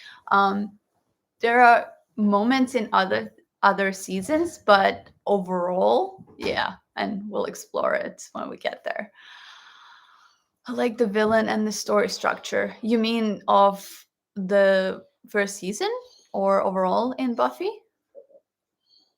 I think I give Buffy the benefit of the doubt more now that I'm older. I was harsher on her when it first aired, less so now with life experience. Oh my God, same, for sure. And I can't say that all the way through the show I felt that way, but a decent portion of it. I would sort of agree with that for a lot of shows in general. Yes. And I definitely notice sometimes, like making these kind of videos for like 3-4 years, you can kind of tell sometimes when people just haven't yet had the life experience to understand why the particular context or a particular person's behaviors are much deeper than you might initially anticipate. Absolutely. Like the amount of times I've heard people describe like certain popular or more privileged people as like super confident and like all that kind of stuff. I was like, dude, that's one of the most insecure people I've ever fucking met. Are you joking? Yeah. You know what I mean? Yeah. So it's a tough one. Oh, maybe Spring noticed. I kind of answered that about the favorite character as well, because it was like the question for both of us.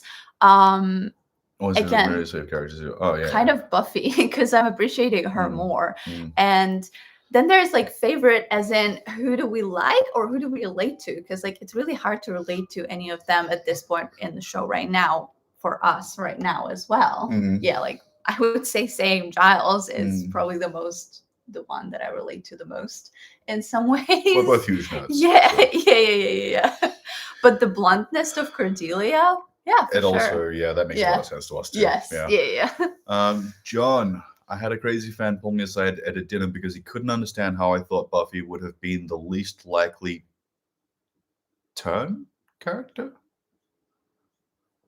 main character? I don't know. On the show if I went to school with them. Huh? He also felt SMG could do no wrong in real life or any character, including cruel intentions. I'm assuming likely turn character. Is it something like was there supposed to be something else? I swear I speak English despite my comments. Hang on, John, did you clarify here? average age of fans at the official site when the show was airing was late 20s, few teen girls. Oh, Sure. very interesting. But but still, it's like mostly female women, audience. Yeah, young women. Yeah, I'm not 100% sure what you mean in this sentence, John. Likely but character in the show who went to school with them. Yeah, I don't know what you mean. But yeah, the idea that she could do no wrong is unfortunate. Yeah.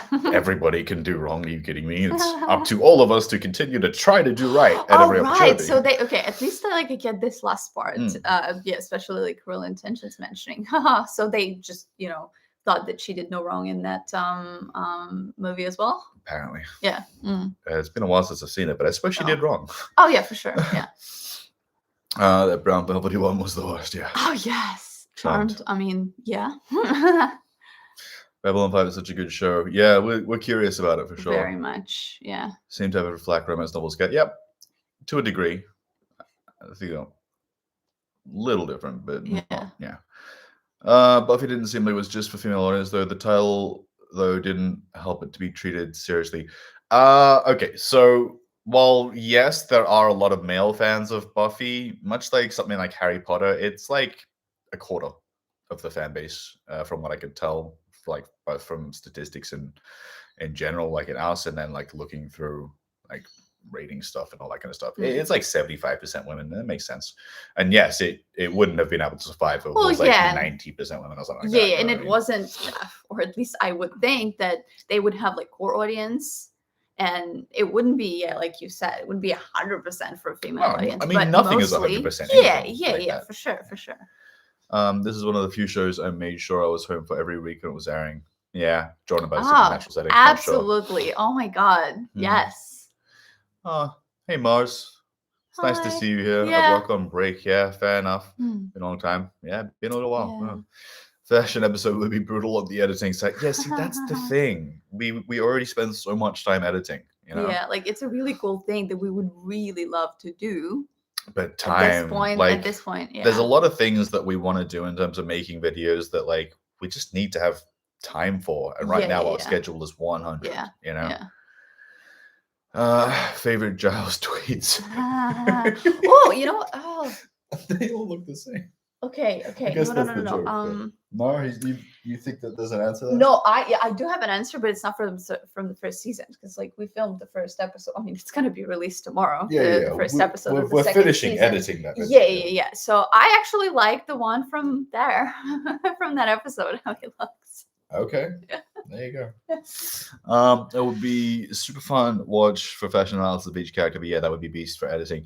Yeah, no, it's not even necessarily going to be crazy. Honestly, I think it would take the least amount of editing time. It would probably take like a day for us to edit a fashion video. It's just that we can't add that to our schedule now. I don't have a day. Yeah, we just don't have that time for editing, but not like overall. Like, Yeah, sorry about the hat situation, guys. My hair is pissing me off. I swear to God, I will shave it. Yeah. I'm shaving it soon. Like, I'm tired of it.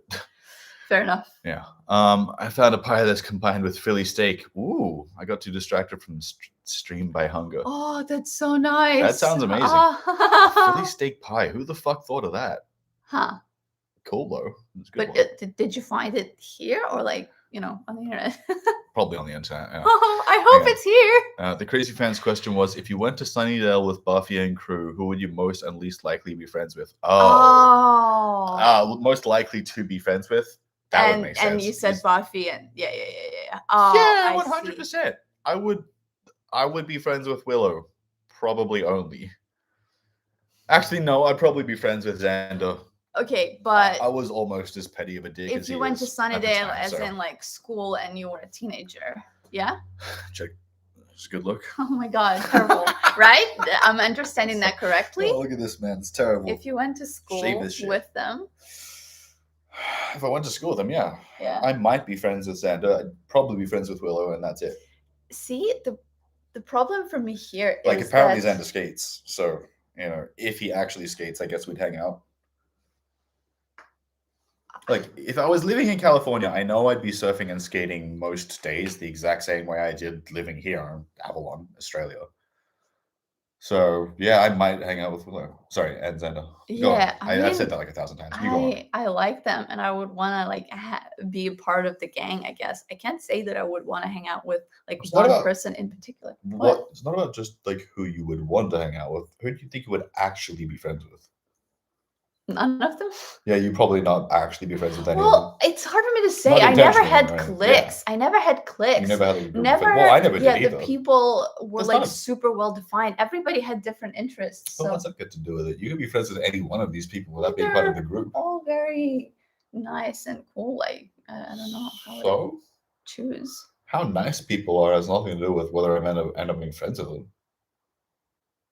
Most people are nice if you bother to actually take the time to like get to know them, listen to them, so on and so forth. I Okay, think not I everybody. think I about know it this is too a complicated. much. I think about it sentence, too just- much, and like in so many different ways. Well, for sure. Yeah. Yeah, I don't really Yeah. need to think this one particularly hard. Sure. Buffy is one of the cool girls who ended up going through a thing and now is kind of ostracized. Mm. And like, yeah, I guess it's possible that I could have ended up being friends with her like post ostracization because I definitely was not one of the cool kids. Mm. But at the same time, because I like, even though I was super nerdy, I was also very athletic. So I was never in a specific group. Like the Yeah. nerds definitely didn't think I was one of them, and neither did the jocks. It was, I was both, but neither. Yeah. Which is very fitting for the, the white tie boy in the Australian community. Mm. I didn't really fit in anywhere. Which again is kind of like why I think I would have liked Buffy so much when I was younger if I actually watched it. But Stargate, at the time we had to pick and choose between our shows. Yeah, that's true. The pie is on its way from Estervo. Fucking hell. Crystal, what have you done? That's amazing. Okay. I want one now. When I was a kid, Giles was like my stuffy teachers. I respected him, but I rolled my eyes at him. Now I am Giles. Time is wild. Yes. Time is wild. Yes, if you were their year in their school. Yeah, totally. Yeah. I'm curious as to why Buffy was the lowest. I would probably put a more mean character at the bottom of the list. It has nothing to do with mean or nice. It's just a matter of like how well you would be able to relate to them, and would they even be interested in accepting you as a person or friend in the first place? See, I don't think Buffy would want to take the time to talk to me, and not in a mean way, but just like she's busy and we don't have any fucking commonality. You know what I mean? Yeah. Like at least with Xander, like I might see him at the skate park or down at local street spot or whatever, you know. And Willow, I'd probably like end up talking to her like in the like computer room at some point, doing some nerd shit. Yeah. But like Buffy, where would we interact? Where would we be friends? You know what I mean? Yeah. Especially because we know her as like part of the group. We know her as part of the group, but I wasn't separately. Like, no, that's what I'm saying. We didn't see her separately. Where would she be on her own? Well, even with or without the group, like in what instance would I interact with Buffy? You know, the only way that would happen is if I somehow got pulled into the whole slayering thing. But we have to assume that we are just a regular student who knows nothing about the, other supernatural shit. Yeah. I guess I can say that I had both like Willow and Xander like friends. Yeah, which makes sense. Yeah. I think probably a lot of people watching the show. Yes. That's kind of why Willow and Xander are there. Yes. To a degree. They're the characters. The like slight differentiation, but yeah, for sure. Yeah, totally. Even like 10 years later. Yeah. Hang on. I was hopping click, so I'd probably be friends with them for like a semester. Yeah. We've been strongest friends with Willow and Buffy for different reasons, like Sam being nerdy and athletic. Yeah. Definitely would be friends with Willow and tolerated Xander. Yeah. One of my favorite shows on the likes of Hercules, You see, I think it's hindsight for me for sure. Like when I was 15 or 16, I would not have a problem with Xander at all. He would just be my friend. Now I'm, I can say that I would tolerate him. The thing is, at 16, the other guy friends I have, it's not like we had deep relationships. Yeah. We talked about sports and girls and going to parties. Yeah. You know what I mean? Sure, like, yeah.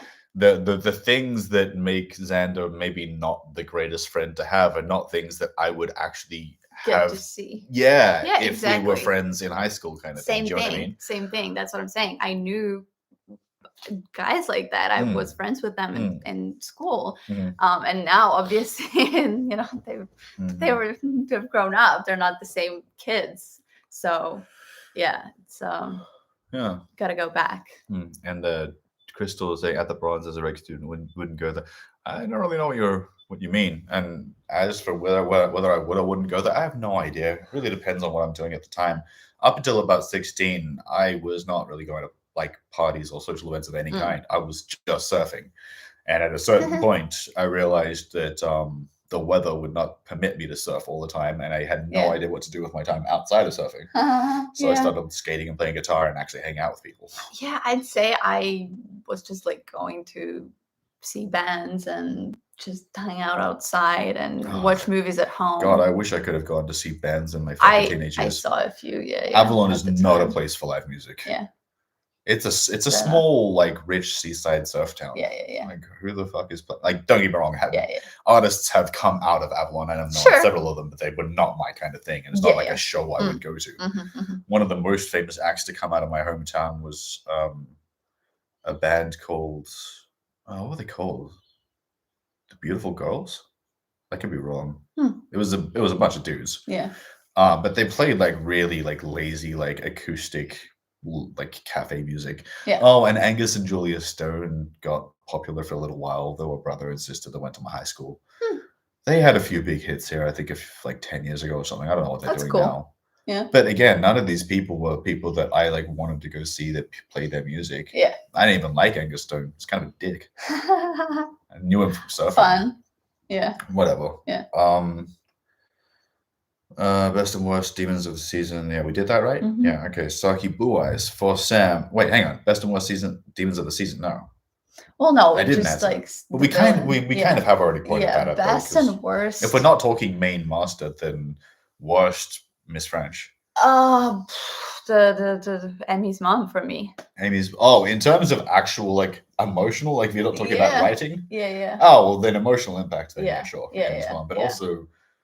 Invisible Girl's not really a villain, but I mean, she kind of becomes that. Murdering people. I guess she or trying to murder people in such horrific ways. Yeah. Fucking gas. She takes it way too far. And you're not repping. Yeah. But it's like best and worst in what way? I guess she's not a demon, but yeah. Well, there weren't many demons. There were one demon there, right? Yeah, it depends on Yeah. Hang on. For Sam from Saki Blue Eyes. Yes. Hello, Saki Blue Eyes. Okay, I'll be back in a sec. You're ditching me. Yeah, well, you're answering. How would you improve upon Xander's wardrobe going forward if you were the costume designer?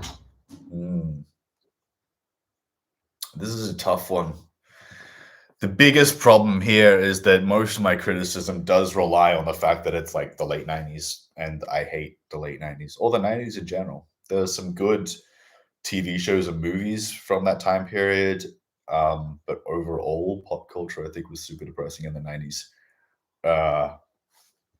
So, wait, what are we doing? Wardrobe, fashion, moving forward. Oh, what could we actually pick that someone from the late 90s would actually wear that would have looked good?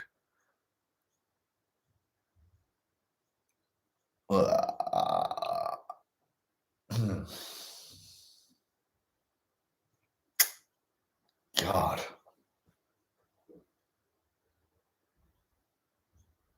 The only thing I can really think of is like give him some slightly more basically just Angel-like clothes, but Angel's not like the most fashionable. He just looks good. And then you just have two guys wearing the same fucking outfits, so that wouldn't help.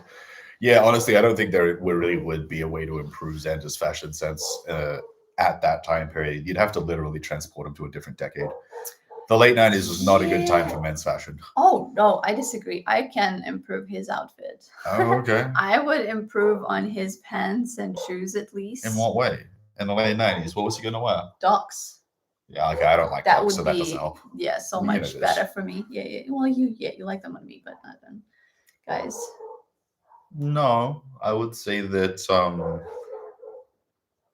I do like they're solid for some girls, admittedly, but like it's like yeah, that's cool. Not like I love that. Well, yeah, but would that improve even if you just like them, not love? His outfit? No. Xander? Doc Martens? No, not for you. Yeah. No, God Yeah, no. yeah. For me, No. yeah, but also I don't know No, if no, it no. like fits him. Guys in 'cause Doc Martens is not the my thing thing. is, it's really hard to improve his outfit when he needs to improve himself first. Because just Okay. wearing, That's not the question. I know. Stop it. That's the answer. That's Yes, not. but it was for you, so I'm gonna shut up. Yeah, I'm sorry. It's the late 90s. There's nothing he can do to look good. It's a lost cause. Sorry. Do you have a favorite, least favorite character in the season, and did your opinion of any characters change over time as you grew up?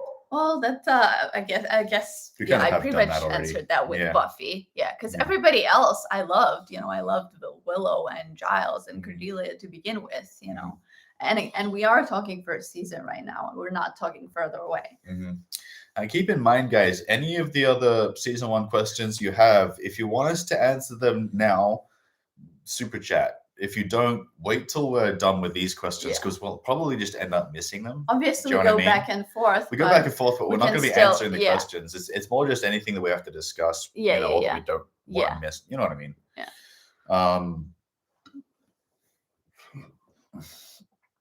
What about this season do you feel is typical to 90s shows? Most things. Hang on. Is there anything you miss about 90s shows that doesn't happen now in current shows? Yes. To a degree. I actually like the mix of serialization and episodic type shows. I think that while it is great to have plenty of shows that are 100% serialized, you also don't want that for every show. That's not like, it's not the only format. So I like that aspect of the 90s kind of thing with Buffy.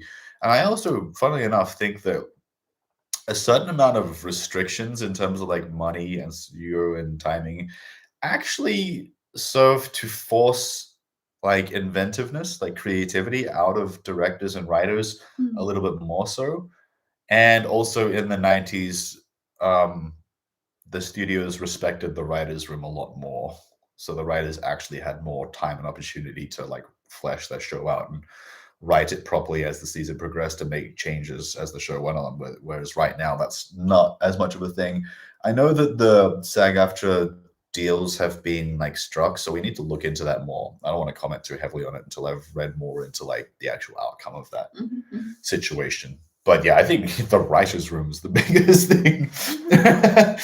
But I gotta say, like, I agree with all that, but adding the slower moments, like slower pace. A lot of current shows are a little too fast paced. Like they skip through stuff. Not all. Yeah. Go on. Yeah. And I like the 22 episode seasons. You know, something that I am missing with newer shows, like 8 to 10, maybe 13 episodes, and it's not just the 90s. 2000s also had that 22 episode arc. It does depend on the kind of show. Yes. But that's what I'm missing between 16 and 22 episode shows. Yeah, totally. For sure. Like not to say that many shows used to be 16 episodes, but for me that would be like the minimum length for a good like short or for a good like type of show, especially like a sci-fi supernatural type show. You can't do it in 8 to 10 episodes. Like you have to have a really good story. And sure, that happens. Yeah.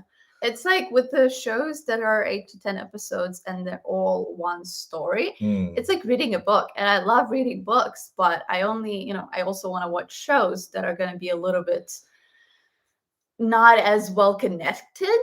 Not all one story. Like Buffy is serialized, but it's not specific. Like, oh my God, what would be the best example of the show that is just a whole story, like one story from modern times? From one episode to all of the episodes are super connected, so you can't just like watch one episode and let go. Archive 81 is all one. I know. I don't know how many people know the show, so but most modern shows are like that, where the whole show is just like one story that just is broken up. It's like again, it's like a book or a movie, and it's really cool. But when there's a lot of shows like that, what character do you guys think you are versus what the other person thinks what characters you are? This is coming from Green Primal Ranger. Nice. Green Ranger. Yay. What character do you guys think you are versus what the other person thinks what characters you are? Well, that's interesting. Yeah. I'm not any character in this show. Yeah. I don't know to say that there's not a single character in the show I could be like, yes, there's enough of me in that character that I could say I'm that, but no. Yeah. And I mean, if you've got someone for me, That's go ahead. something that I've been, I guess, struggling with most of the time of me watching shows. It was always hard for me to just relate fully to one person. I would yeah. find certain Little things bits in of several, characters, in yeah. several characters. And there are characters that I really loved, but I can't really say that I'm fully that character. Like Phoebe is my favorite character from Charmed, but I can't say that I'm fully her. No. Like there's a lot of Prue in me as well. For sure. So yeah, I can't really say that I am certain character, you know. And we already mentioned that we like Giles and Cordelia. The Like them for mix different of these reasons, people, sure, yeah. kind of, yeah. But yeah, I mean, look, realistically, for me, I don't think I've ever come across a character in a show or movie or story of any kind that I thought, yeah, that's me. Yeah. I'm in this story. Never. Yeah. Never, ever, ever. Yeah. So, yeah. Hang on, let's get into the comments a little. Yeah. Hang on. Moving past the friends conversation. Yeah. I always think I would want to hang out at the Bronze as a team, but then I remember the annual cockroach catching. Yeah, fumigation. Yeah, right, as a teen, I would not have cared about that at all. Yeah, I really like that place, but yeah, I don't. It's just so weird for me to think about like hanging out there like every other night as a teen. That was definitely not a thing for me. Yeah. I like that place. I would hang out there now. John says, I was in the honors classes, so I would have been in classes with Willow, but hung out with stoners despite not partaking. And I was briefly a soccer player due to knowing most of the team beforehand. Yay! Fair enough. Fun. Yeah. Gotta get back to work. See you next time, hopefully, if I'm off. Sam, I'm excited. My coworker got us tickets to Guns N' Roses. Whoa. Oh, interesting. Super interesting. Yeah, it's gonna be a very curious time to see Guns N' Roses, considering the boys are more or less back together, or at least the core of Guns N' Roses. Very interesting. I am sure Mars is already gone, but if not, I hope you have a good one. Yeah. Okay, Emily says, at 16 in Uruguay, you go out to random parties. A friend of a friend is hosting and get drunk on cheap wine with Sprite, which is always a bad idea. Taking care of drunkenness at 16 is not that fun. Yeah, that sounds more or less like the kind of situation I had. There was there's nowhere to go besides people's houses. But I lived in a rich area despite not being a rich person. So every party I went to was at some kid's crazy rich house.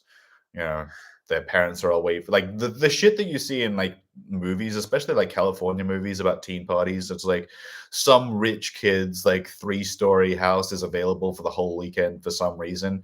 Yeah, no, that was totally me growing up. That is so cool. I am it's not as cool as you think. No, I mean, it's well, it's very storybook, so I get opposite. that. I have no experience of that. I lived in a big city in an apartment building with other apartment buildings, like houses, totally going different. to house parties. Not at all. I've never been to an actual like party like in those movies with like 100 people there, all like from one school, seniors, whatever. Yeah, I've never been to anything like that. And speaking of, while I can't say there's ever any one character I relate to as a person that much. I would say the one character whose life I relate to the most is Veronica Mars. If you just take out like the PI stuff and like the, you know, the murder shit, you know, none of that. People did die, but no murders. Wait, you know. No, I was just trying to think about the people who died. Like, they were all accidents. Yeah. No. Well, okay, no, there was that one. I guess there was one murder, but I wasn't investigating. That has nothing to do with it. I just mean in relation to her regular life, in terms of being like the poor kid in a rich area, beach town, where like you don't really know where you fit in with like the money situation, and like you're cool with some people. It doesn't really matter if you do or don't have money, but at the same time, like you try to go to similar things and you can't, or they'll have a party and they're like, yeah, it's up here in this crazy location at this time. You could be there, right? Like, how? How the fuck am I supposed to get to your stupid house? I'm on the top of this damn mountain. What the hell? You know? Yeah. That kind of shit. Yeah. Hang on. Well, there were by no means any regular nighttime hangout spots that are seen in Adelaide suburbs. Yeah, no shit. We did had Eliza Palooza at a local youth hall, and some kids at school did house parties. I attended. Well, house parties is, that's the Australian thing. Totally just house parties. You know what I mean? Opinions on Angel. Yeah, we'll have to get to that after the end of the other YouTube questions, dude. We had nothing like the Bronx growing up. Some kids, not me, went a few towns over to roller skate. Hmm, Yeah, that makes fun. sense. Yeah. Man, mid 80s. Oh. The time where all the great pop culture came from, but not a time I would actually want to be alive in. Or at least Yeah. as an adult or teenager or whatever. I was a child in the 80s, obviously. Baby. I was a baby in the Yeah. 80s. You were a baby A in the wee 80s, baby. and I was a child in the 90s. Yes. Favorite themes from the season? Yeah, again, we'll have to get into Yeah, that yeah. later. At least some plaids over a solid tee would improve and still fit the time. Yes, that's why some of his Plaids? outfit. Yeah, I What like are you it. talking about? What's she talking about? What do you mean? Yes, I The- read the the- word. the- Could the you shirt? explain to me what the fuck a Like plaid the shirt flannel is? shirt. A flannel shirt? Is that the same with the- word? Yeah, with the Oh, piece. oh, That's okay. what- Well, yeah, it depends that's on the what plaid type. is. Like, Yeah, I yeah, obviously yeah. have a few flannels. yeah. Okay. I mean, that's a fair point. A flannel with like a basic t-shirt, like just simple one color Yeah. or like one small design. Yeah. No, that's true. You can rock that. Yeah. Thing is, you'd have to be wearing some kind of baggy-ish pants, and that's gonna ruin the look a little bit. No, why? Because like it's the late straight jeans. 90s. Seriously, it's like you keep forgetting the year that it is set in. Well, straight No, jeans he's were not. still worn Bullshit. They were baggy as fuck. from the 80s. The straightest of straight jeans in like the late 90s Yeah, were I still guess they pretty were. baggy. No, they were like they went out. It's just that they were like regular size, and then there were the giant pants. That was a whole other story. For the guys, yeah, I guess. Yeah, yes, absolutely. Yeah, I got made fun of for wearing skinny jeans at this point in time. Damn right that wasn't a thing. Well, skinny for sure. No, and even straight leg. Well, straight even just women, regular straight. Yes, for sure they were. Whoever said anything about women? This is Xander. Yeah, it's hard for me to. Yeah, men were not. that. Like okay to wear women's fashion at the time. Yeah. The amount of times people would be talking to me like in the thrift store, like, you're in the women's section. I'm like, yeah, that the pants fit me better. Okay, one thing.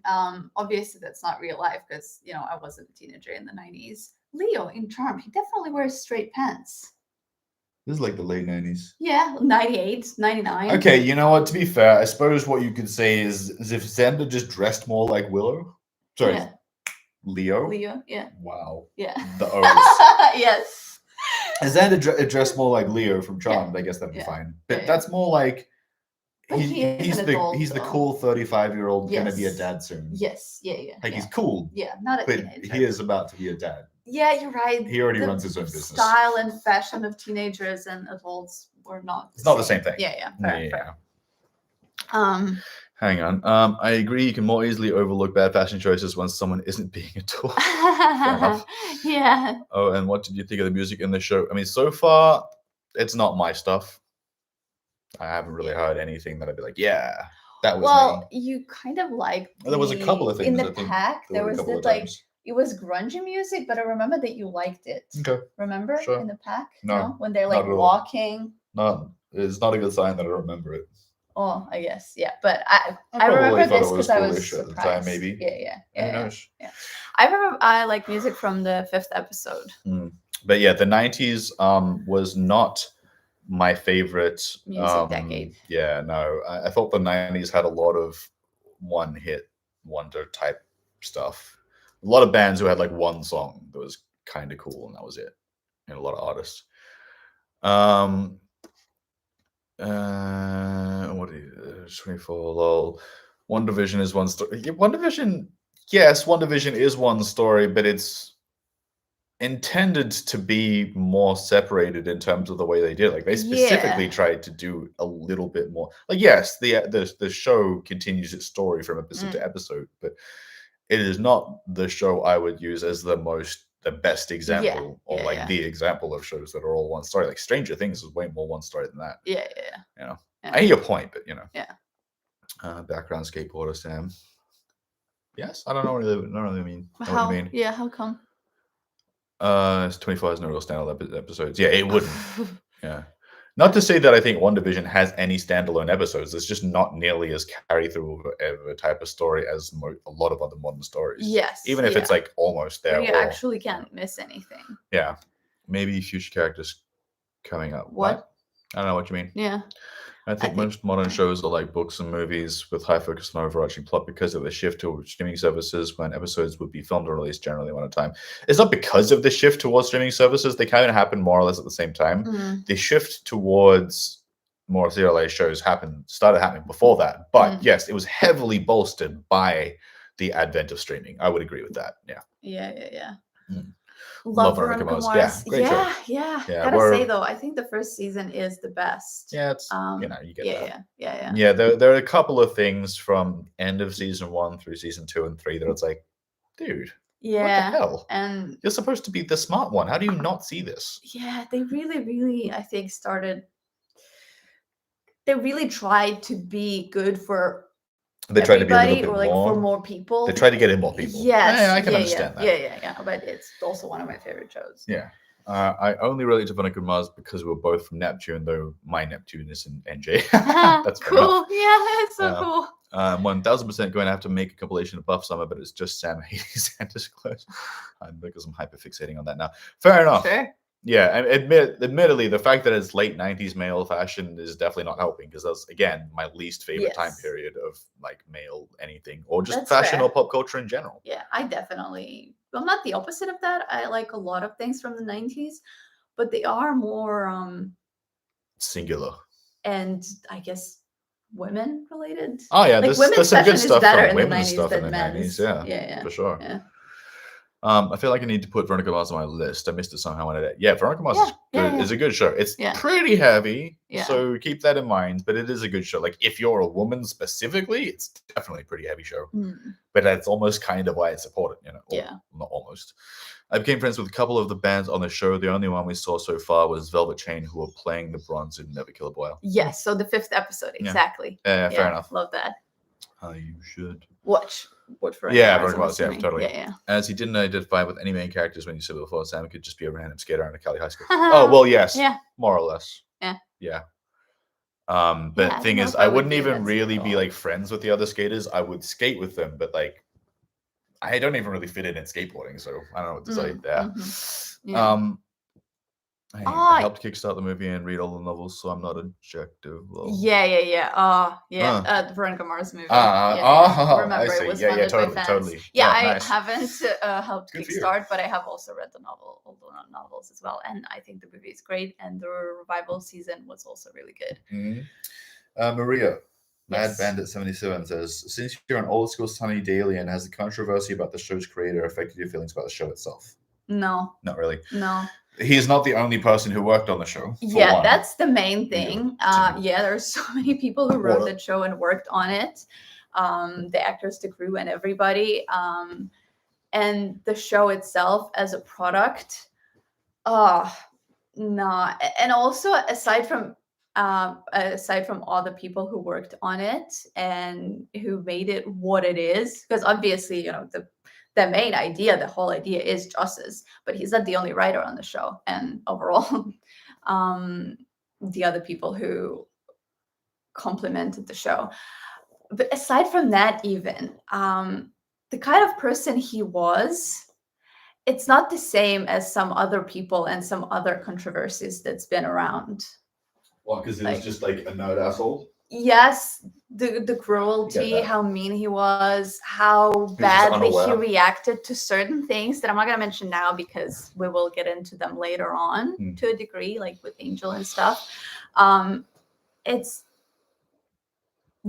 not the same as some other things. And what I know about the actors, how they're continuing the legacy of Buffy as well, that matters too. Totally. Yeah.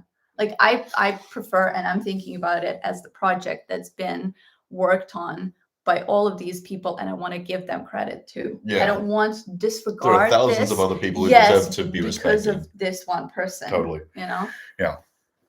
Johnny says, I found Veronica Mars to be tonally schizophrenic. Yeah. I would more or less agree with that. I wouldn't say he's schizophrenic, but he's talking about the way it mixes the serious and dark with the light, I think. And I would agree with that. Yeah. There are a lot of like really light teen show type moments, but then some really dark, heavy stuff. Yeah, for sure. And it changes like from season to season how it is portrayed. Yeah. I guess. Yeah. Sam's a skater in the locker room. Occasionally walks away when shit's going down. Yeah, probably. I'm going to the skate park. Let's deal with your drama. I have to go. iPad battery dying. Looking forward to season 2 reactions. Fair enough, Crystal. Yeah, I understand that. But thank you for turning up. We appreciate it. Yeah. Treated the actors horrible. Yeah. That obviously that is a problem. Okay. Delarissa asks, what sort of story arcs do you expect all the main characters and second characters to go through over the course of the show? I mean, besides like going through a lot of traumatic moments and having to drastically grow from those moments during those times, like I would expect Willow to have a decent amount of character growth. You know what I mean? She can't just be like the piney nerd forever. Piney nerd. Not that I don't love her as she is, but yeah, for sure, she's gonna grow. I'm worried about Xander. I really hope. Like again, there's a lot of likable things about him, but he definitely needs to stop being so petty. That kind of pettiness should be reserved for the basketball court only. What is one thing about this season you would change from Cody Cameron 82? Sam as a new person to fandom, Maria as a second season pro of the series. One thing about the season you would change.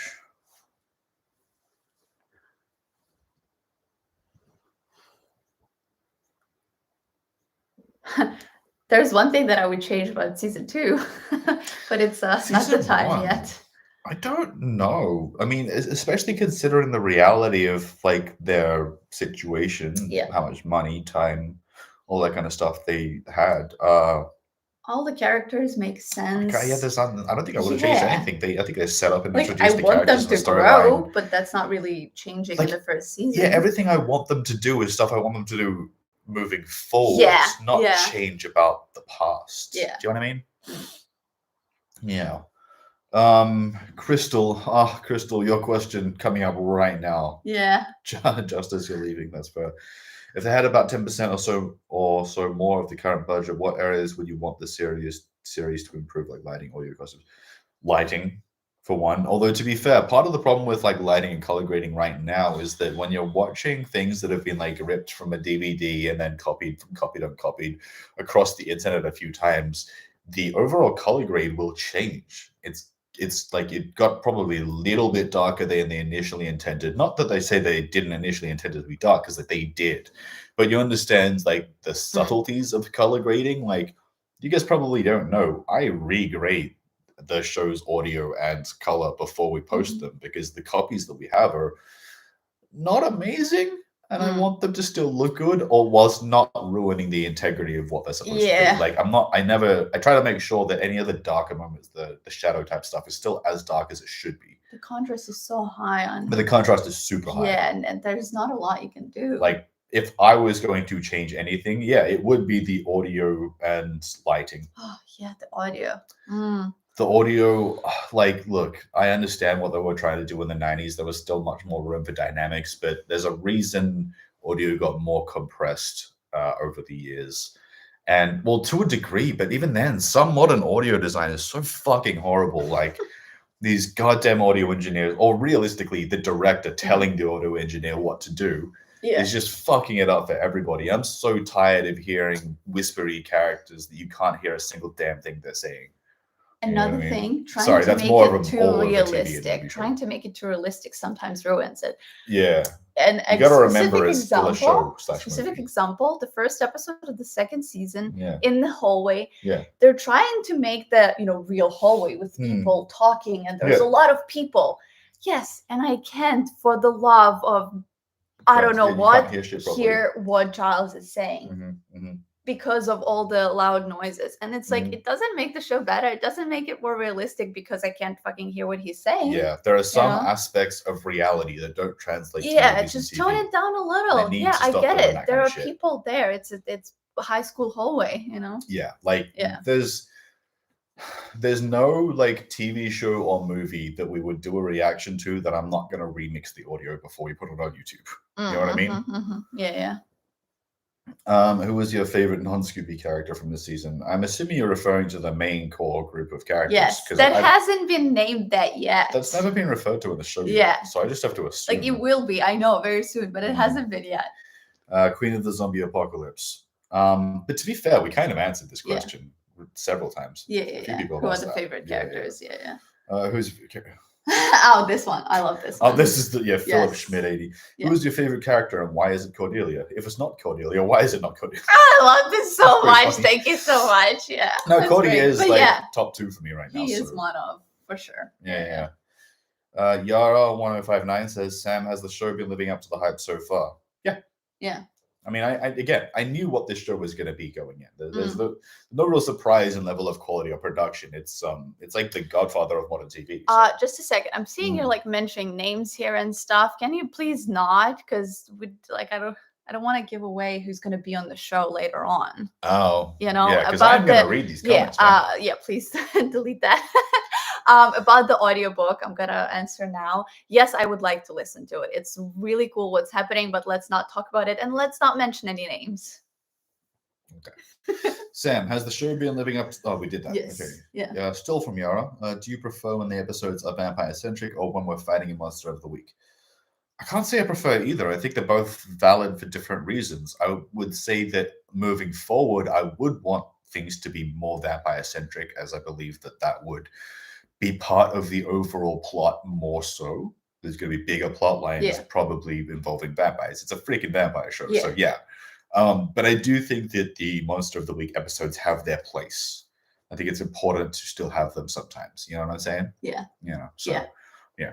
And for me, the first episode, the first season, I prefer non-vampire episodes. Yeah, it's like the only couple of vampire episodes that were important and interesting. There was only like the pilot Angel episode, and they're cool for sure. But the first season is full of very interesting, I guess, Monster of the Week stories. So I definitely prefer that in the first season.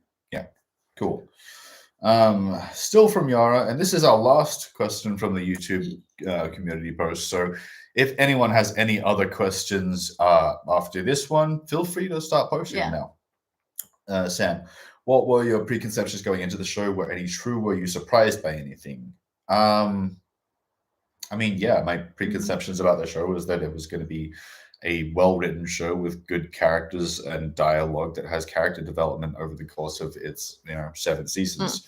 Obviously, we're only through season 1, but yeah, everything I thought about the show has been true so far. I know how many other shows and directors and writers have referenced Buffy as one of their main influences in the thing that they were doing, and these are all generally really great things by really intelligent creative people. So going into Buffy, it's like, I'm aware of the legacy of Buffy, so how could I not know how good it was? You know what I mean? And everything I'm expecting about the show has been exactly as is.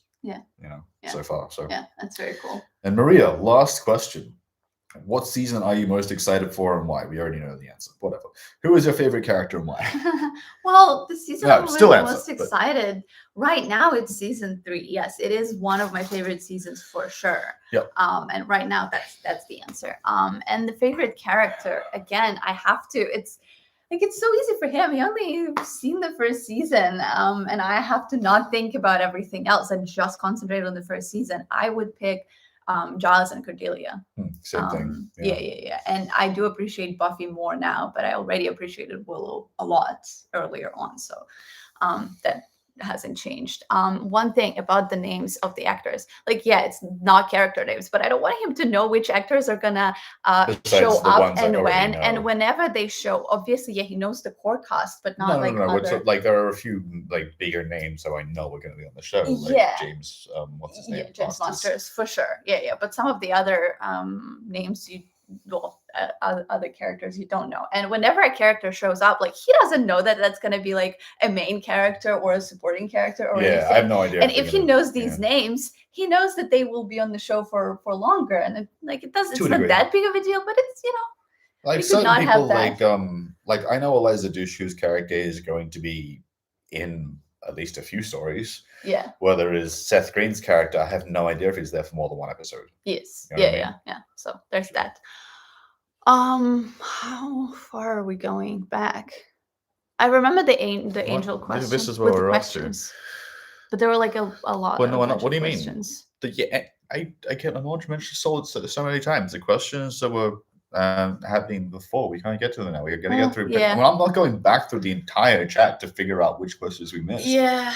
And for those of you who did leave questions early on, I'm sorry. I told you Patreon first, YouTube community questions second. Anything else comes after. Yeah. So again, if you do have those questions, you want us to answer them now. Yeah. Put them in the comments now. I'm not going all the way back. That's totally fair. Yeah. Some people had no issues with Joss. Others had problems. I worked for him for 2 years with no issues. Yeah, I mean, it's going to be a complicated situation, right? You know. I'm very curious about what Maria would change about season 2 right now. We'll probably have to get to that at the end of the season 2. Yeah. Season 1 was shot on 16mm film, the rest on 35. There was a noticeable difference. Interesting.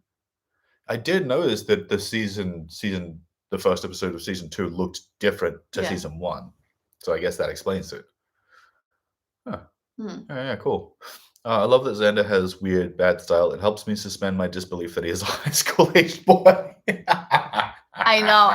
It's so hard. I know we've mentioned this a bunch of time in the last episodes. Looks nothing like a teenager. For sure. And we'll keep mentioning that, but we enjoy them so much. The fact that we know that they're adults, it doesn't like spoil the show. It doesn't change the show. It's just funny. But it's hard not to mention it. It's like, wow, Nicholas is he's 26, slightly no doubt younger than me right now. Especially, I can't see him as a 16-year-old. And also I know he's not gonna age like lightly. Yeah.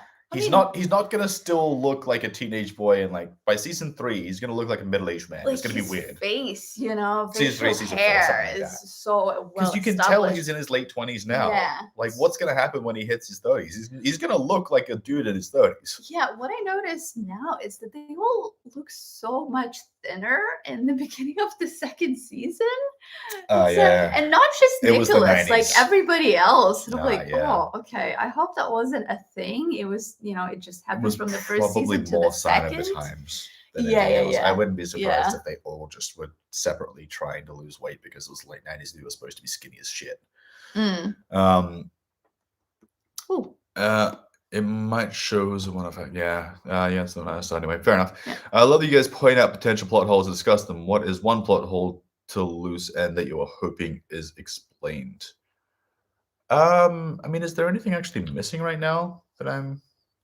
That's really not a good time for me to answer this. I don't know. I don't think there are like plot holes. Of course, there are episodes with but not like there might be something there. There might be small things within the episode. Yeah, but they are. I don't think there's still like plot holes with like leaving eggs after the teacher's pet. I don't think that was like we're gonna or if they ever plan to resolve it in the first place. I don't think they even like planned to resolve it in the first place. It was just like the horror theme thing to happen in there.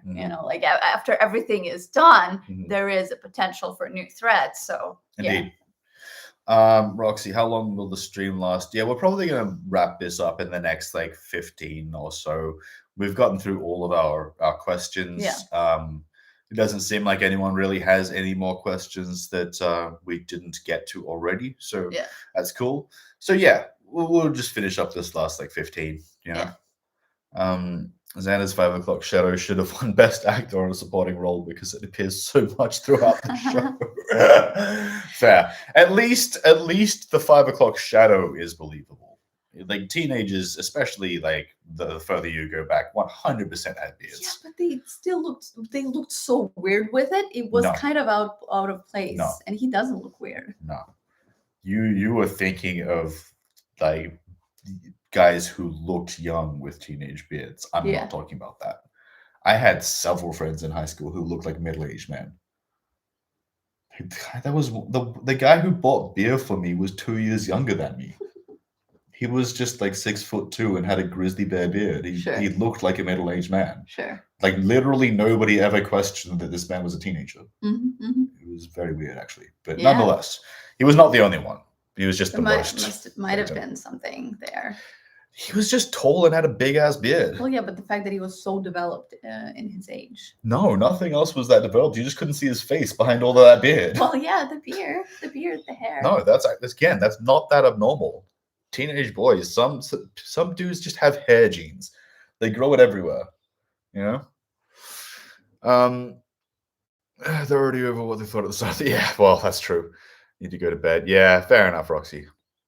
My favorite villain arrives in season 2. Looking forward to reactions to them and how far I've filmed ahead. Two We filmed episodes. 2 episodes, Yeah. ahead so far. So Mm. obviously putting out episode 1 later on tonight. So about what, 12 hours is that?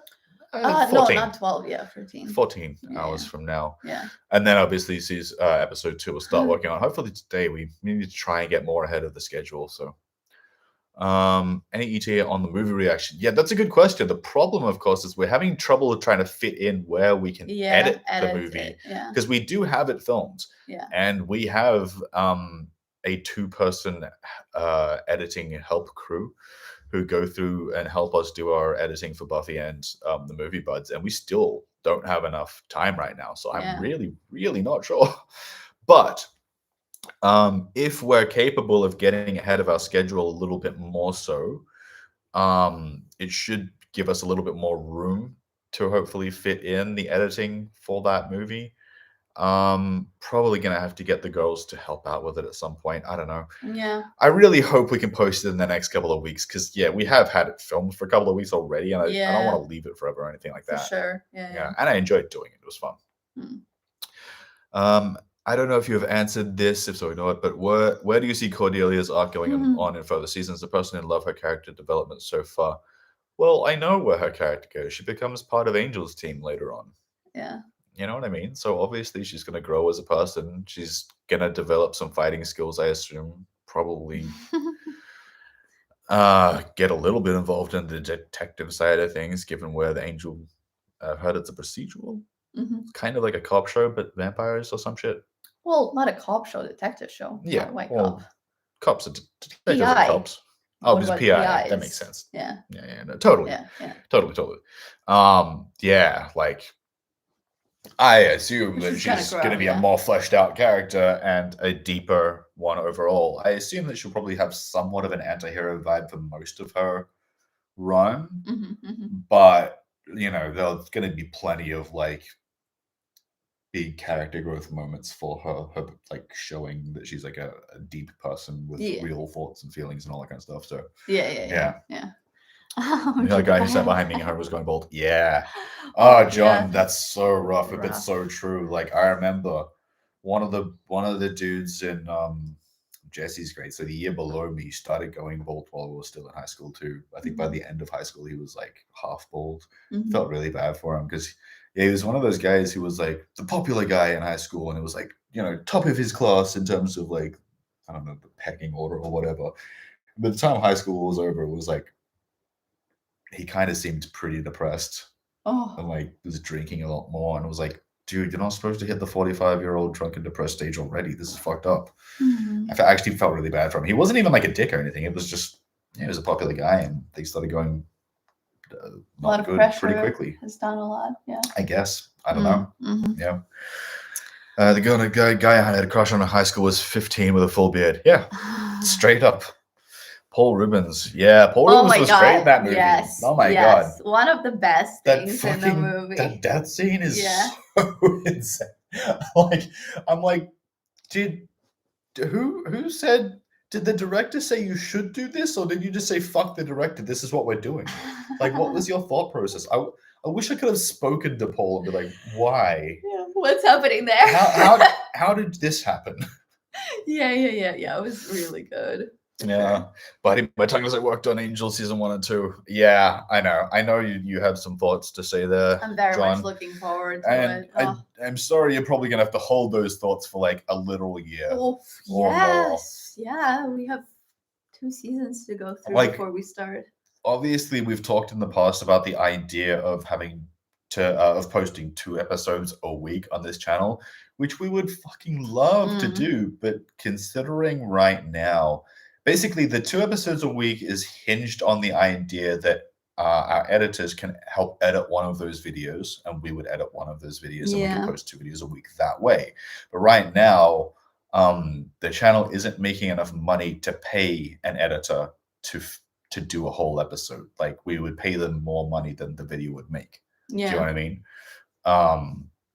So that kind of puts a bit of a kibosh on like posting 2 episodes Yeah, it might just be one a episode week. each. Like Probably Buffy gonna have Angel, to Buffy stay Angel. 1 episode a week for the foreseeable future. Well, it's possible by the time we get to Angel, we'll be far enough because it in. is 20. It's like more than 40 episodes before that. Yeah, exactly. 40 episodes. That's 44. I guess. Yeah, not a whole year, but like literally by about this time next year. Yes. Yeah. Hopefully, and like so most of it is going to be like we're just going to be doing our best to make this work well enough that we can keep doing it long enough to even get to Angel. Yeah. I'll admit I have a minor concern that we won't be able to financially hold this together long enough to do Angel. And I'm also worried that I talk about money way too often, but like it fucking stresses me out, man. So I don't know what to tell you. And but also, I mean, the fact that like people don't really realize this is a full-time job for us. Like we're not doing this on weekends and hanging out, man. This is every day. You know, that's I don't know. It bothers me. I just think it's important for people to know because I definitely have a decent amount of people who are like, why don't you post more videos? How much The effort fuck goes do you into mean? Why it? don't I post more videos? I post maximum number, dude. I'm fucking exhausted of booking this goddamn time. Are you kidding me? Yeah, sorry. I don't want to get whiny too Wine much. here and there, you know. You know. I recently learned that Anthony Stewart played Dr. Frankenfurter in an English production of Rocky Horror, so he is part of queer history and makes me love Giles even more. Yeah, cool. And that he's a singer. Franken. Yeah, Rocky Horror is not really never a thing for me. He's a singer. Sure.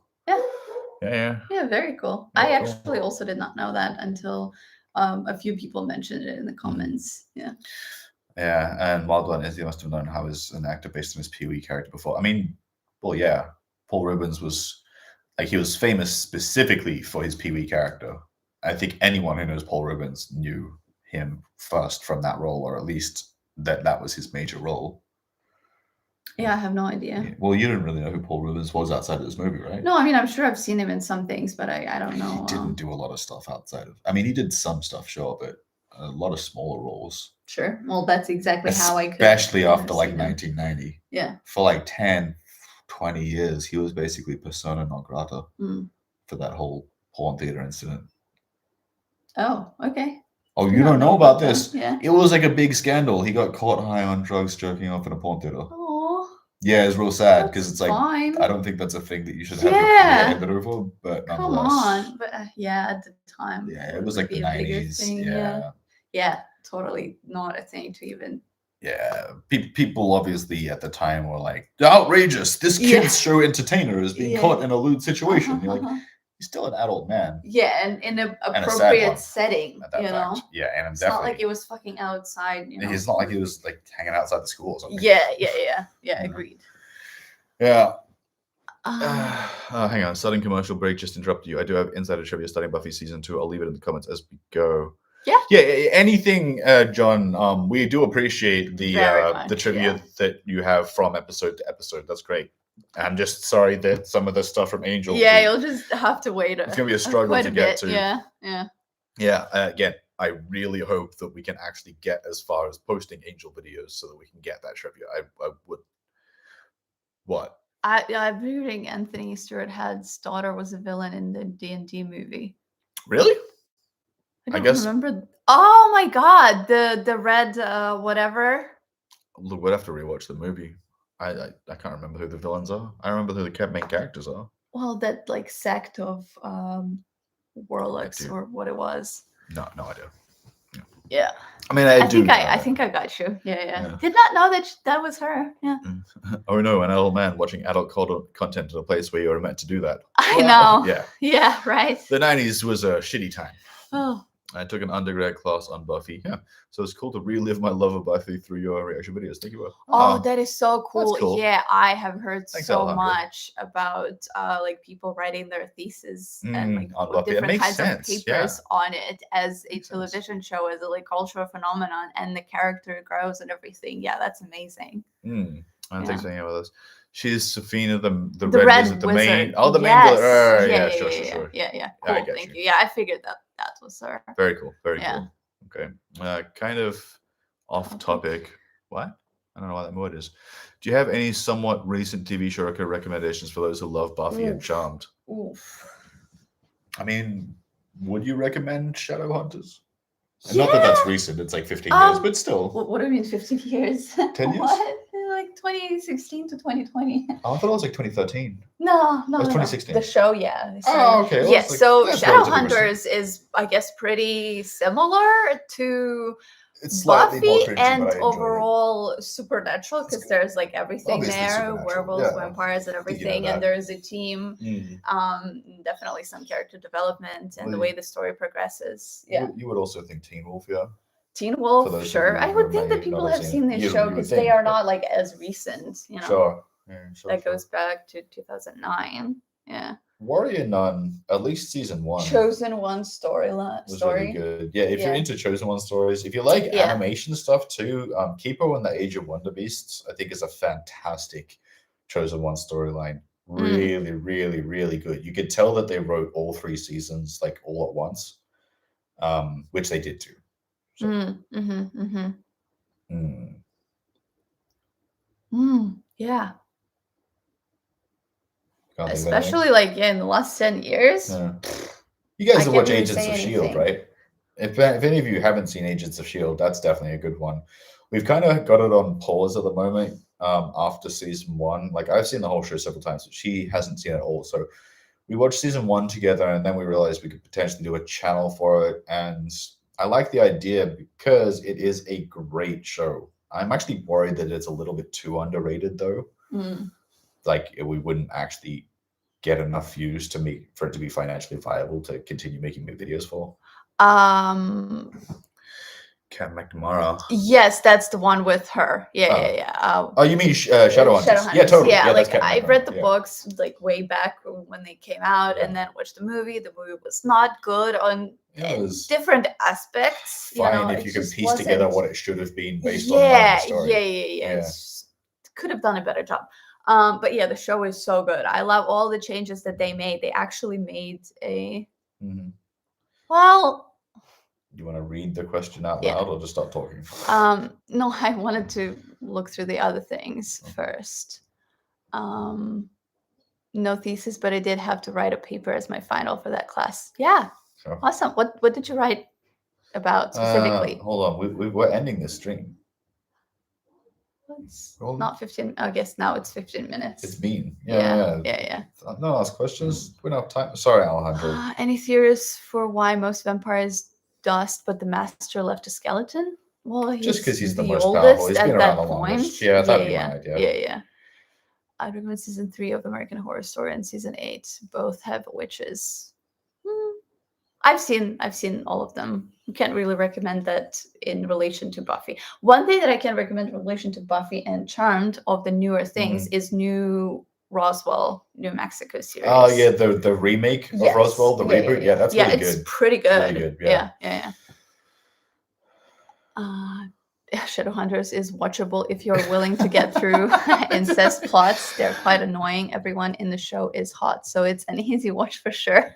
Yeah, Shadowhunters is the most CW show that didn't end up on the CW. It's pretty funny. So cool. I haven't seen the end as I can't find Agents of S.H.I.E.L.D. Says season 6 and 7 on Blu-ray. Ever. Yeah. Wait, it's isn't it on Disney? Yeah, but Johnny may either not have Disney or not want to have one. Disney. Yeah, that's fair. But it is. Yeah, it's there. But have you all seen Anthony Stewart Head's breakout role in 1990? No. Oh my God, no! But I will look it up. I know she plays an asshole seducer. That's so good! Wow. Yes. I had to write about the soul in Buffyverse, but we can pick up topics notes. Yeah. Yeah, cool. Because that just seems like a thing that we would want to discuss further. And we really have to. I am not looking at the time. It's just, I'm glad that you're. You've got to get to work, and I have to film with Steph soon. So. Give me time. I'm having to get ready for Coheed and Cambria. So I was right. Coheed and Cambria tonight. That's a band. Dude, I've shown you them recently. Yes, you have. You remember? They're like kind of progressive punk metal with like an overarching storyline for their albums. The singer has like a really I high remember the voice, name. especially early here. It's Mhm. kind of like a girly sound. Mhm. Ugh. Yeah. Well, I do remember the name. Yeah, Coheed Cambria. Yeah. It's a cool band. It is admittedly somewhat of a tough one to get into because they're so story driven. Mm. But I think that musically speaking, very cool. So Yeah. yeah. Yeah. Oh. I thought he was meant to be a heartthrob. Well, back in the day, asshole and heartthrob were the same thing. So Yeah, they were sort of interchangeable. I mean, any like romantic lead in an 80s movie was like questionable. Yeah. As a person. I guess that's a good way to put it. You know what I mean? Yeah. Like even at the time as a child, you watch some of those moments, and you're like, hey, why won't you let her leave the room, dude? That's weird. You know what I mean? Yeah, they were just like assholes in different ways. Like Blaine and Ducky, they're both kind of assholes. Yeah, for different reasons. Yeah. Ducky is so self-centered. I swear to fuck. Sorry, Pretty in Pink. Pretty in Pink, yeah. God, Ducky is the fucking worst. Mm. Blaine is also the worst, but for different reasons. No, he's not the worst. He just kind of sucks. No, yeah. And obviously, Steph is the he's character the obvious one. He's and the Blaine. not the romantic. He's not the romantic lead. That's Yeah. true. He's not at all. Yeah. The old Spader. Yes. Yeah. Heartthrob. Travis is my brother-in-law's cousin, the other guitarist. Oh no shit. Oh, cool. Oh, that's cool. Yeah. Yeah. I restrict myself from not busting out in Coheed Cambria song. We're ending now. Yeah. Plus, it's like I'd have to really think about his tone. Like it's a somewhat easy one to do, but I've been actively fighting that kind of tone for a while. So, yeah, I should probably not. Yeah, I don't want to bring that back. It's a bad habit. Yeah. Even he like worked it out of his singing voice over the course of his career. Anyway, they were misogynistic as fuck. Also, just creepy. Like, I wouldn't feel comfortable in a room with most of them. Yeah, totally. Yeah. I'm used to European or American streams. Have to rethink for this channel. Yeah, totally. Oh, we're also trying to. Yeah, it's funny. Yeah, look. We're aiming in that direction exactly for American streams. Considering, like the audiences between like Australia, Europe, and America, sort of primarily, it's a very tough time triangle to try to work into. You know what I mean? Yeah. It might be valuable if in the future we can just do 2 different times for streams or whatever. I don't know. Yeah.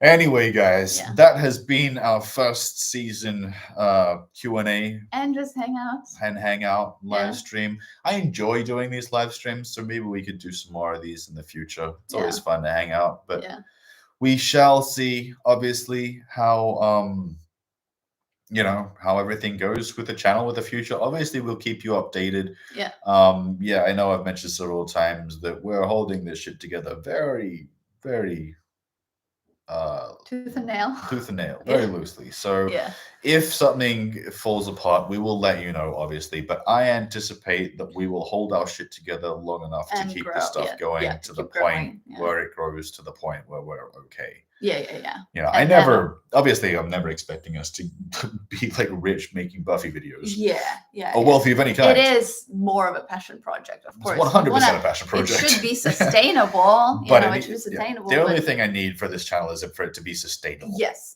like we're not expecting to make bank from this. Yeah. If we can just make enough money to keep doing the videos without it being a super stress point, then that's pretty much it. Then we can incorporate a few other things like fashion analysis and maybe having not like one live stream a season. That's definitely not what we would want. We would want to have them at least once a month. Absolutely. But the total accrual of our like views and watch time across Buffy and the movie buds is going to determine how things are going to shape up for us over the next couple of years and whether we'll be able to continue doing YouTube in general. But I'll let go of YouTube when I'm fucking virtually destitute. You know what I'm saying? Like, I'm not going back to retail. I'm not going back to hospitality. Cafes and restaurants can go fuck themselves. Unless it's our cafe. I'm not doing any more construction work. All laboring jobs can go fuck themselves. Just 100%. None of that. It's creative content for the future. All the way. Yeah. So There's yeah, so many shows that we can do. there's so many shows that we can do. So I'd Yeah. really, really like to be able to continue building this to the point Yeah. where we can do a bunch of shows because there's so many fucking things I want to talk about. Yeah, absolutely. So many things I want to talk about. Yeah. Yeah. The So ones that you yeah. want to show me, the ones that you haven't seen. Yeah. Yeah, exactly. Yeah, I'm curious about Teen Wolf. You Yeah. know? Yeah. You've actually made it seem like a good show, which I never Yeah. thought before. Yeah. It just didn't seem like that. Yeah. But you know. Yeah, fair enough. I mean, I thought so before I started watching it. Yeah. So Yeah. thank you guys Thank you for so turning up much to for our the stream. love. Thank Yeah. you so much for supporting our channel. Anytime you guys watching our videos, honestly, there's nothing more good for the channel than literally just watching our videos the Yeah. whole way through. You Yeah. know, the views are king. You know what I'm saying? Yeah. So thank you guys for Yeah. all that love and support and all the Yeah. comments. You know, that really, really does feel nice. Yeah, I guess. always look forward to waking up because obviously we post it Yeah. after midnight. I've had a and- bit more trouble replying. lately. Yeah, but I look forward to waking up the next day and going through all the comments and like all this interaction. You Yeah. know, it's very nice. Yeah, even if I can't like reply to all the comments, I do try to at least read the majority of them. You know what I mean? Yeah. So thanks you guys for being here. We're been gonna a be out. pleasure. It has been a pleasure. And we'll if you guys are around, we'll see you in like 14, 13, yeah, 14 yeah. hours Yeah, something for like that. the premiere of Yeah. our season 2, episode 1 video. Fun. Yeah, so I hope we see you guys there. Yeah. Okay. See ya. Bye. Hang on 1 second. You see Johnson use a future job speech from Say Anything, which is similar to that. Oh, I've totally seen Say Anything. Yeah. We'd have to go back to that. Yeah. Fair enough, yeah. John. Yes. Yeah. And Anyway. oh my god, thank you so much, Anomi. Yeah.